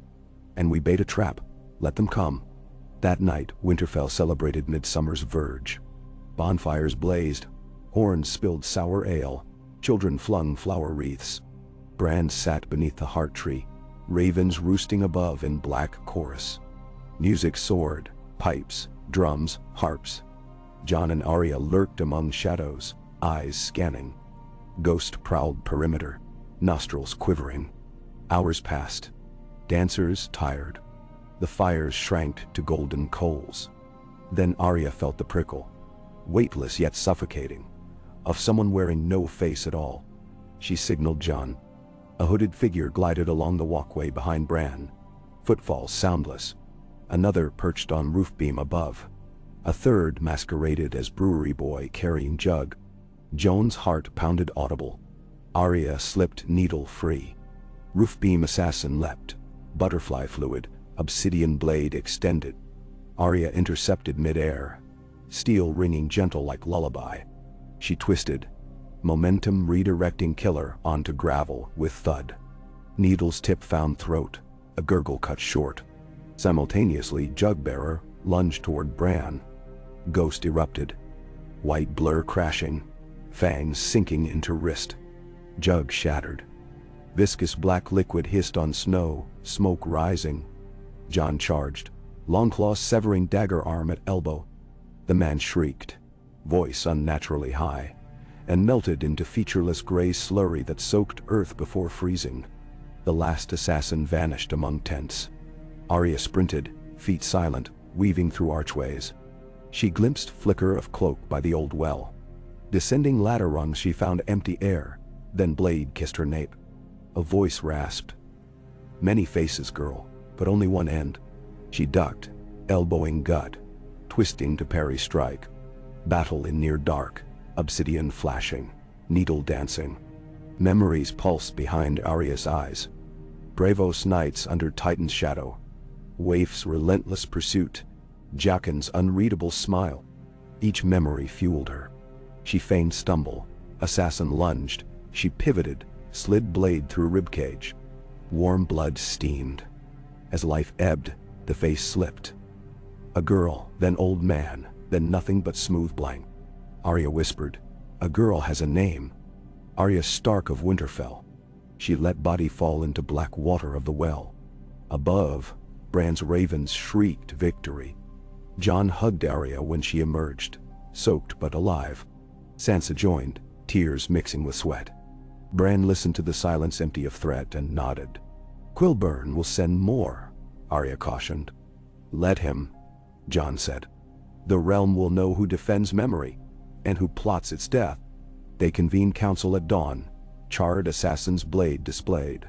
Sam read testimony. Sansa addressed crowd. Northmen roared oath to shelter Bran. Free folk beat drums. From that day, Qyburn's missives lost traction as Lord Southwise questioned the Citadel's motives. Summer matured. Fields greened. Wolves birthed pups. Memory festivals spread. In Dorne, Martell scions erected mirrored pillars inscribed with histories. In the Reach, Tyrell cousins hosted midnight poetry to stave hidden hunger. Even ships at sea strung lanterns, telling sailor yarns into waves. The hidden receded, but Bran cautioned vigilance. With Sam's guidance, maesters forged memory keepers, traveling scribes carrying portable heartwood tablets able to absorb local lore, then sing it back via simple chimes. Children chased after the tinkling melodies, learning stories like playground chants. At Winterfell's archery range, Jon sparred with Val while Sansa oversaw construction of a new hall, the House of Echoes, its walls inlaid with colored glass showing scenes from Stark lineage. Arya prepared to ride again, this time south as ambassador to Tayella, bearing a treaty proposal. Recognition of memory charter in exchange for shipping lanes opened through White Harbor and Manderley Grain, reserved for capital. Jon saw her off at the gate. "Remind them laughter wins wars now," he said. Arya grinned. "I'll make them laugh, then sign." She vanished down dusty road, needle bouncing against hip. Jon watched until dust swallowed horse and rider. One evening, Bran found Jon pondering the repaired wall seam carved into new stone memorial within Godswood. Fireflies danced. "You fear still," Bran stated. Jon rubbed scar on chin. "I fear complacency." "Fear can be seed," Bran said, "if planted in trust." He guided sled to the memorial, fingers brushing engraved rune representing that first song. "But remember what we built, a chorus wide as realm." Jon looked around. Children chased fireflies. Couples strolled murmuring tales. Distant drums thumped gentle. He breathed deep, scent of lilac and smoke. "When I first wore a crown, silence weighed heavier than iron. Now noise feels a blessing." Bran smiled faintly. "Noise is life. Life is story." He tilted head as if listening to far sound. The hidden may return, or new darkness rise. But as long as one infant learns a name, one elder tells a joke, one lover whispers promise, memory lives. Jon nodded. "Then my reign shall guard not just bodies or borders, but every story born within them." "Shield of Memory," Bran echoed. "A good title." Jon laughed. "Better than Half Hand or King Crow." They watched fireflies swirl. Above, stars glimmered. Somewhere beyond those points, forces vast and strange might stir. But here now, beneath weirwood leaves whispering, a king, a Greenseer, and a realm forged their defense in the oldest magic of all, remembrance. Jon placed a hand on Bran's shoulder. Sap's scent lingered. "Thank you, brother, for showing me fear's true face." and its cure. Bran's eyes brightened like dawn touching frost. Thank you for choosing song over silence. In distance, drums quickened to festival rhythm. Voices lifted. The night air carried tales across roofs, over ramparts, into forest where hidden things might be listening and thinking twice before stepping into a world so loud with living hearts. Jon Snow turned toward the music, cloak swirling. He walked back to Winterfell's lights, each footfall echoing future stories yet to be told. Stories that would ripple long after his own steps faded, held safe in the vaults of memory, guarded by song, laughter, and the unyielding promise of a people who refused to forget. A low-slung sun poured molten copper across the rolling fields of the Reach, tinting even the greenest barley in shades of flame. A brisk south-born wind teased the banners of House Tyrell. But those banners now flew beside the crimson and gold lions of Queen Tyenna Lannister. On a broad terrace of Highgarden's outer bailey, Arya Stark stood barefoot on warm stone, gaze drifting over parapets to orchards below. Every branch bent heavy with fruit. Petals of late-bloom roses drifted on the breeze like fragments of bashful dawn. Songbirds trilled, their notes weaving with distant lute music carried from within the keep. None of it quieted the knot in her gut. She had ridden hard with 10 of Jon's fastest messengers, reaching the Reach in record time, only to discover rumors swirling like hornets, a summit of scholars, merchants, and mages convened by Queen Tyenna under pretext of cultural exchange. Yet the corridors of Highgarden were thick with shadowbinders in black silk, Qartheen dignitaries sporting starlight tattoos, Lyseni illusionists whose smiles looked painted on damp clay. It smelled of sweet blossoms and covert blades. Arya pressed a calloused palm to the stone balustrade. Her ears tracked each echo from the hall behind where Tyenna would soon welcome her as Lady Arya of Winterfell, voice of the Charter. A role she neither wanted nor quite trusted. She had brought scrolls bearing the Charter's seal, gifts of northern furs, and a packful of songs recorded in slim ironwood volumes. Proof the North offered more than frost and fear. Yet in Tyenna's violet eyes, Arya sensed hunger. Not Quilburn's dry, academic dread of losing control, but the bright predator spark of someone who saw in memory magic a ladder rung or a weapon. The door hinges warbled. Sir Nymer rose, Lord Commander of the Queensguard, gray at the edges now, bowed at the threshold. Lady Arya.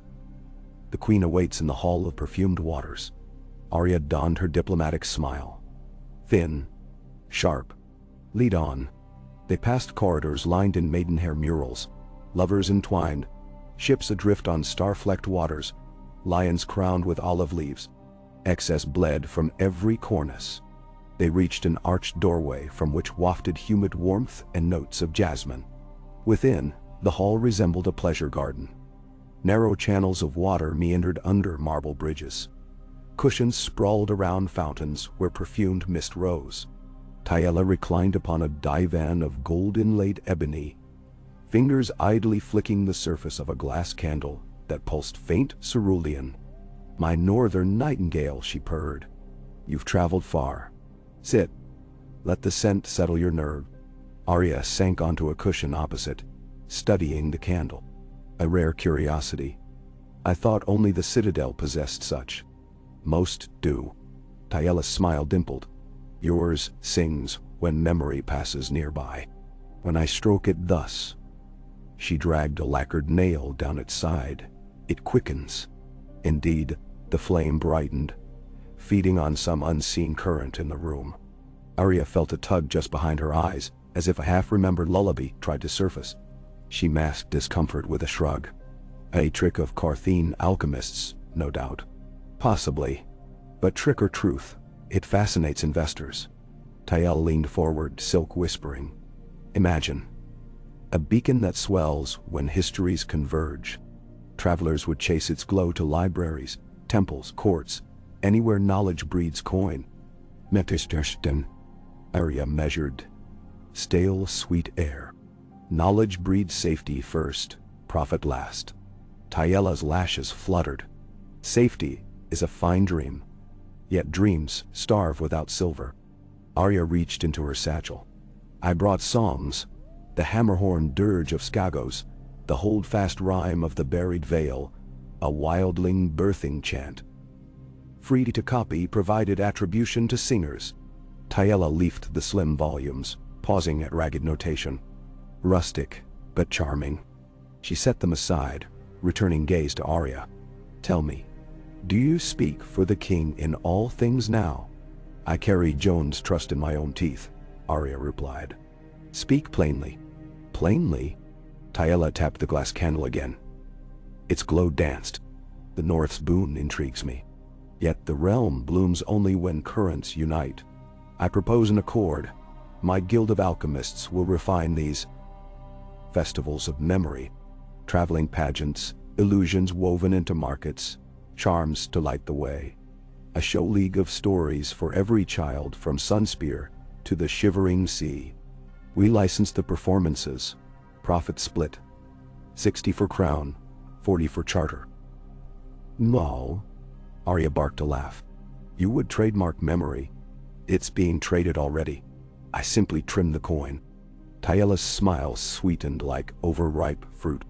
If the charter resists, I can withhold other sweets. Ships bearing grain, garrisons guarding the neck, maesters turned away from John's cause. Arya's muscles tensed. Threats wrapped in honey taste no less bitter. Opportunity stark, not threat. Tyela leaned back. Consider. Let's talk again after the feast. She signaled. Nameros escorted Arya out. Once the marble doors closed, Arya blew a silent breath through her nose. The queen's offer dripped of vanity and control. It reeked of Quilburn's fingerprints too. Commercial cages for quotes, verses, memory bottled and sold. She strode toward guest chambers, mind already spinning routes of escape if negotiations soured. Hidden staircases behind rose-veined tapestries. Aqueduct tunnels rumored beneath High Garden. Her secret coin stash near the stable. At her chamber she found Gendry, disguised as her personal groom, polishing a breastplate. He raised an eyebrow. Good meeting. I've swum in cleaner leech water, she said. Send code Raven North. Tyela wants profit, not partnership. Warn Sansa and Sam. Expect Citadel pressure. He nodded. I'll craft a cipher. You rest. Rest seemed distant. She paced balcony at midnight, listening to frogs croak along Mander tributaries. Far off, a glass candle pulsed cyan in a turret window. Arya wondered how many such candles Tyela had acquired, and from whom. At Winterfell, John studied a simplified almanac Sam compiled. Incidents of hidden activity plotted over map, marked by whether villages practiced memory festivals. The pattern was stark. Where stories roared, void spirits faltered. Yet red arcs indicated a new development. Pockets of quiet zones spreading south from the citadel itself. Areas stripped of song by unknown force. Bran rolled his sled closer, fingertips trembling over the parchment. Songs falter near Old Town even though festivals started. Someone dampens them, drawing silence like a net. John cursed under breath. Quilburn. Sam sighed. I wrote friendly inquiries to archmaesters, still open-minded. None reply. Their ravens vanish, or arrive blank. As if ink was drunk mid-flight. Davos joined them, face grave. We should send an envoy. Someone the Citadel trusts. Sam swallowed. May. John shook his head. Too dangerous. Who else, John? I studied there. I know hidden tunnels, which archmaesters still question Quilburn.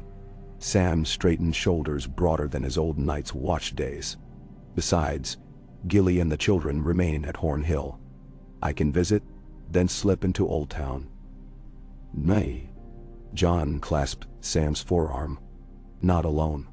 Take Halla the Spearwives and 2 of Sansa's guards, and send pigeons each dusk.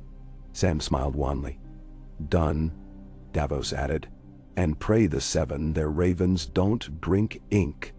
The following fortnight unfolded like a tapestry pulled taut. Threads of conflict bristling along every border. In the Westerlands, mines echoed with new excavations for singing stones rumored to amplify glass candle resonance. In the Vale, Lady Jan Royce reported mysterious troops promising children glimmers of living history, only to disperse after selling mirrored trinkets that dulled any song within earshot. Even in Dorne, where heat-hazed nights birthed vibrant stories, moonlit silence pockets appeared. Orchards where crickets refused to chirp. Sansa convened war of words, council. Lords debated whether to send armed patrols. Marwyn the Mage arrived from Old Town, robes smelling of spice and dust.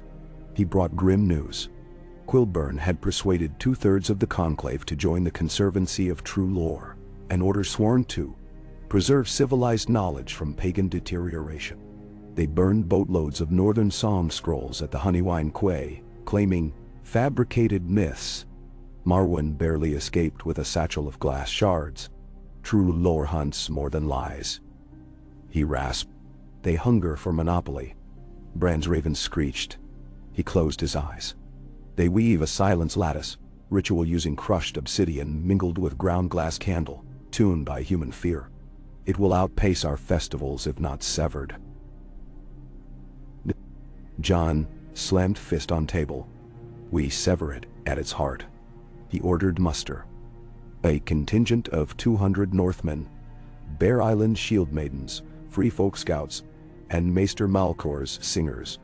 Destination: Old Town. Sansa argued for caution but conceded. She would hold Winterfell's defense. Ghost sensed Jon preparing, tail thrashing. That night, under aurora-splashed sky, Jon knelt before Hearttree, whispering farewell to spirits and to Sansa. Bran joined him quietly. "Beware Tayella," Bran said. "Her ambition rides the crest of Quilburn's wave, but waves crash." Jon rose. "Arya will temper her, or forge her into sharper blade." Bran looked beyond ramparts. "Remember, laughter, even in war. Carry songs on your tongue, not just steel at your hip." Jon nodded, touching bark scar. "I'll make the army march to music." Highgarden hosted its grand feast of convergence. Scented torches, silk banners, tables laden with quail cooked in rose syrup. Tayella sat upon a dais wreathed by musicians playing triple-harped melodies. At her right loomed Archmaester Quilburn, lean as a drawn quill, wearing new medallion, a closed book bound in chains.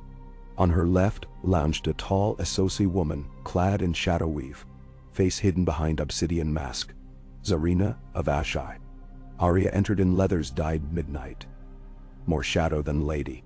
Her eyes scanned, crowd, Westerosi lords curious of memory festivals, Reach merchants, Citadel scribes wearing true lore sigils, Tayella's private mages.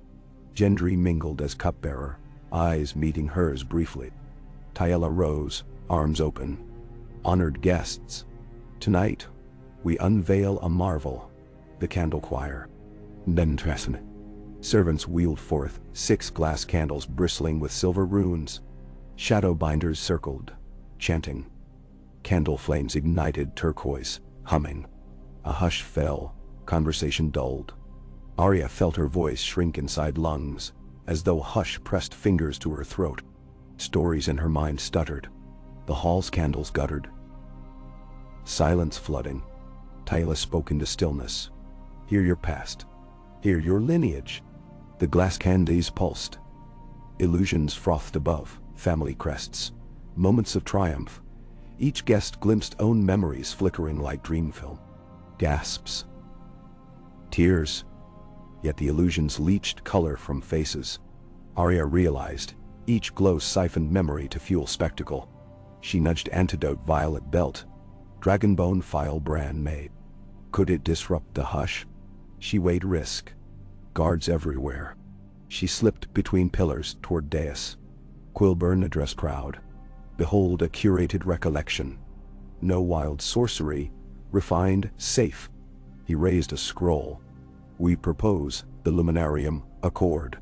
Approve, and the Citadel will license these choirs to each lordship, preserving rightful narratives." "No, Asicurus." Arya's pulse hammered. This was the net. She reached dais steps, unseen among bustle. Gendry had positioned near wine cask behind Tayella. Arya caught his eye, tapped hilt of needle. He nodded. She slid small throwing blade into hand, targeted nearest candle rune cluster. A lute chord rose. Tyela called for signature demonstration of a Reach legend. The candle choir drew memory of Garth Greenhand from dozens of onlookers. Grain of myth swirling. Arya flung blade. Steel rang, rune cracked. The candle shrieked. Crystal screech. Flash of white. Illusion shattered. Hush lifted. Guests staggered as stolen memories snapped back. Gendry seized moment. Upended wine cask onto dais, dousing second candle. Spirits in fortified vintage, exploded sparks. Flame sputtered. Chaos surged. Quilburn screamed. Seize the saboteur. Mask Zarina tossed powder. Smoke coiled eel-like. Arya rolled off dais, slicing hamstring of guard. She dashed, Gendry beside. Tyela shouted over uproar. Lock gates. Northmen betray us. Nendawar. But Nemeros, Queensguard commander, stepped before her, sword halfway unsheathed yet uncertain. Guest lords demanded explanation. Suspicion born dieter. Arya and Gendry leapt fountain, swords fending. Archer loosed. Arrow grazed Arya's arm. She bared teeth. Zarina chanted. Glass candle shards rose twirling into needle swarm. They streaked at Arya. She ducked. Gendry yanked overturned teak table to shield. Shards peppered wood, resonating sick note. Through hall doors burst unexpected allies. 3 Dornish emissaries Arya befriended, drawn by earlier concerns. They brandished curved daggers, cutting down true lore guards. Panic blossomed. Amid mayhem, Arya glimpsed Tyela retreat up marble stair to private tower, Quilburn clutching unbroken candle. Arya sprinted after. Gendry followed. They climbed spiral stairs reeking of jasmine and smoke. At summit chamber, Tyela spun, face flush, but crown firm. Quilburn hastily sketched glyphs on candle surface. Tyela hissed. Hold them long enough. Arya lunged. Quilburn raised candle. Wave of numbness rippled, stalling muscles like cold water. Gendry roared, swung warhammer, candle cracked. Quilburn wailed. Glass shards burrowed into his skin, memories leaking luminous mist. He collapsed trembling. Tyela backed to balcony. Below, night gardens blazed. Lanterns toppled, screams faint. She glanced at Arya. See the cost of your chaos? Arya advanced. Your lattice steals more than chaos could ever cost. No, it prunes deadwood so roses thrive. Tyela's eyes glistened tears. Rage, sorrow, or both. The realm forgets horror to thrive. A realm that forgets, repeats worse, Arya said. Tyela's gaze flicked down. 30 feet stone walkway. She touched amulet on neck. Tell John, I offered partnership. Then she vaulted railing. Arya lunged too late. Tyela's body vanished into gloom, perhaps into canal water beyond. No thud came. Arya exhaled shakily. Injury bound Quilburn's bleeding arms. He lives. For now, Arya said. She searched Tyela's desk. Letters from Citadel, ledgers listing candle shipments, sealed orders to acquire weirwood sap by any means. She stuffed them into satchel. Guards stomped below. We need the queen, Gendry urged. She's gone. Arya retrieved small blossom-edged dagger, slit pillow, pulled out data parch of luminarium accord. She tossed into fireplace. Flames devoured. They disguised Quilburn and spare cloak, slung him unconscious over shoulder. Backstairs led to stables. Dawn bled violet by horizon. Highgarden's seat of plenty smoldered. Jon's army entered the Reach as refugees fled opposite direction. They heard conflicting tales. Queen killed, Queen fled. Northerners blamed. Jon quickened pace. At Bitterbridge, scouts met Arya's band. She tossed satchel at Jon's feet. Proof of their theft. Quilburn, bound, glared through swollen lids, mind fraying after candle backlash. Jon embraced Arya, relief warping stern face. She winced at shoulder wound. He fussed, then focused. Where's Tyela? Swallowed by night, she said. If alive, she hides behind mages. Jon's army encamped near Honeywine to press Old Town. But City gates closed, true lore banners raised. A siege threatened. North's 200-plus reach levies sympathetic to Charter versus Old Town militias and sellswords, hired with Citadel gold.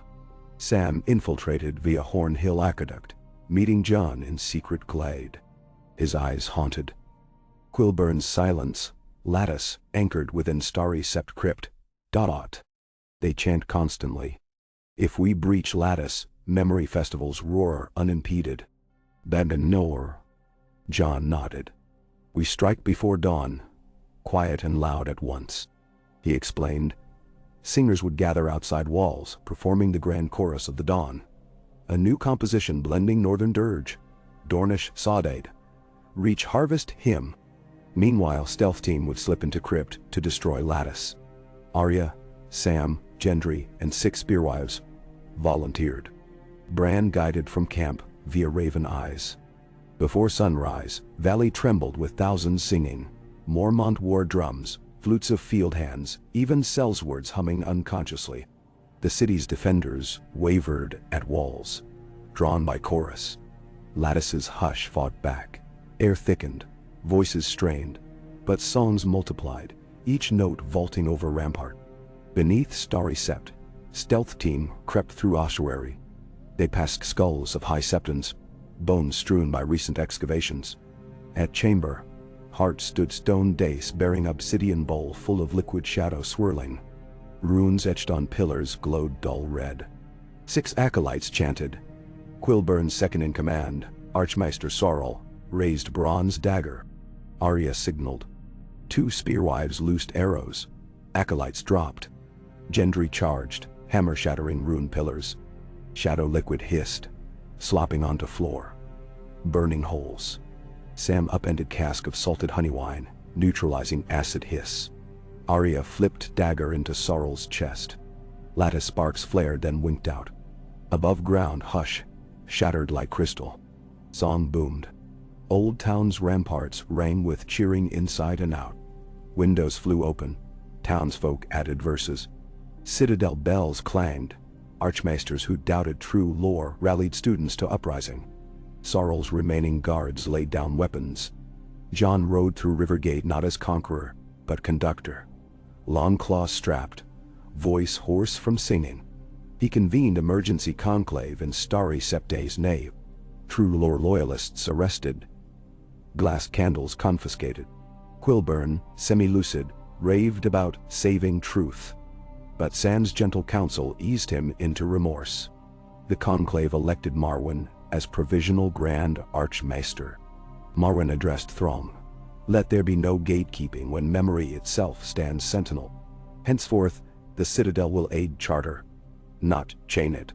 He removed heavy chain of office, forging new links of ironwood, bronze etched with open book instead of closed. Weeks later, Jon's host escorted Bran into Old Town.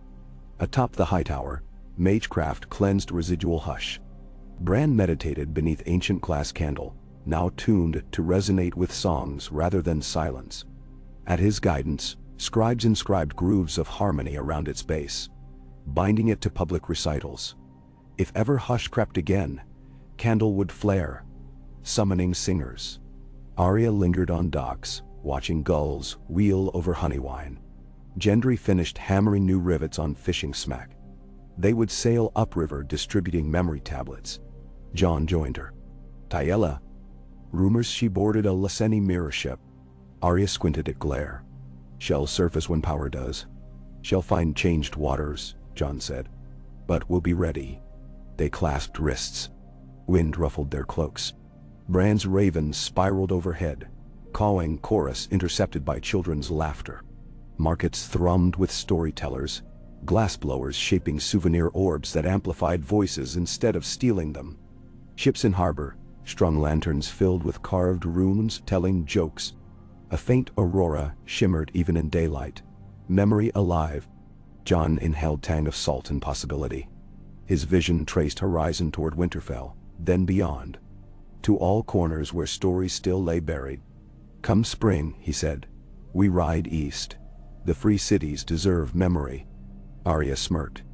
And more trouble. Trouble keeps us singing. They laughed. voices joining roar of gulls and lutes from quayside tavern. Cross realm, bonfires burned though nights warmed, names old and new were shouted skyward. Children drew glyphs in dirt. Hidden things withdrew into crevices, wary of noise.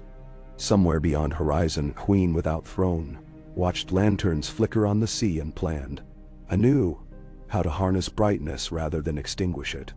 But for now, under a sky painted soft with dawn-flushed clouds, a realm remembered, and in remembrance found harmony mightier than any silence.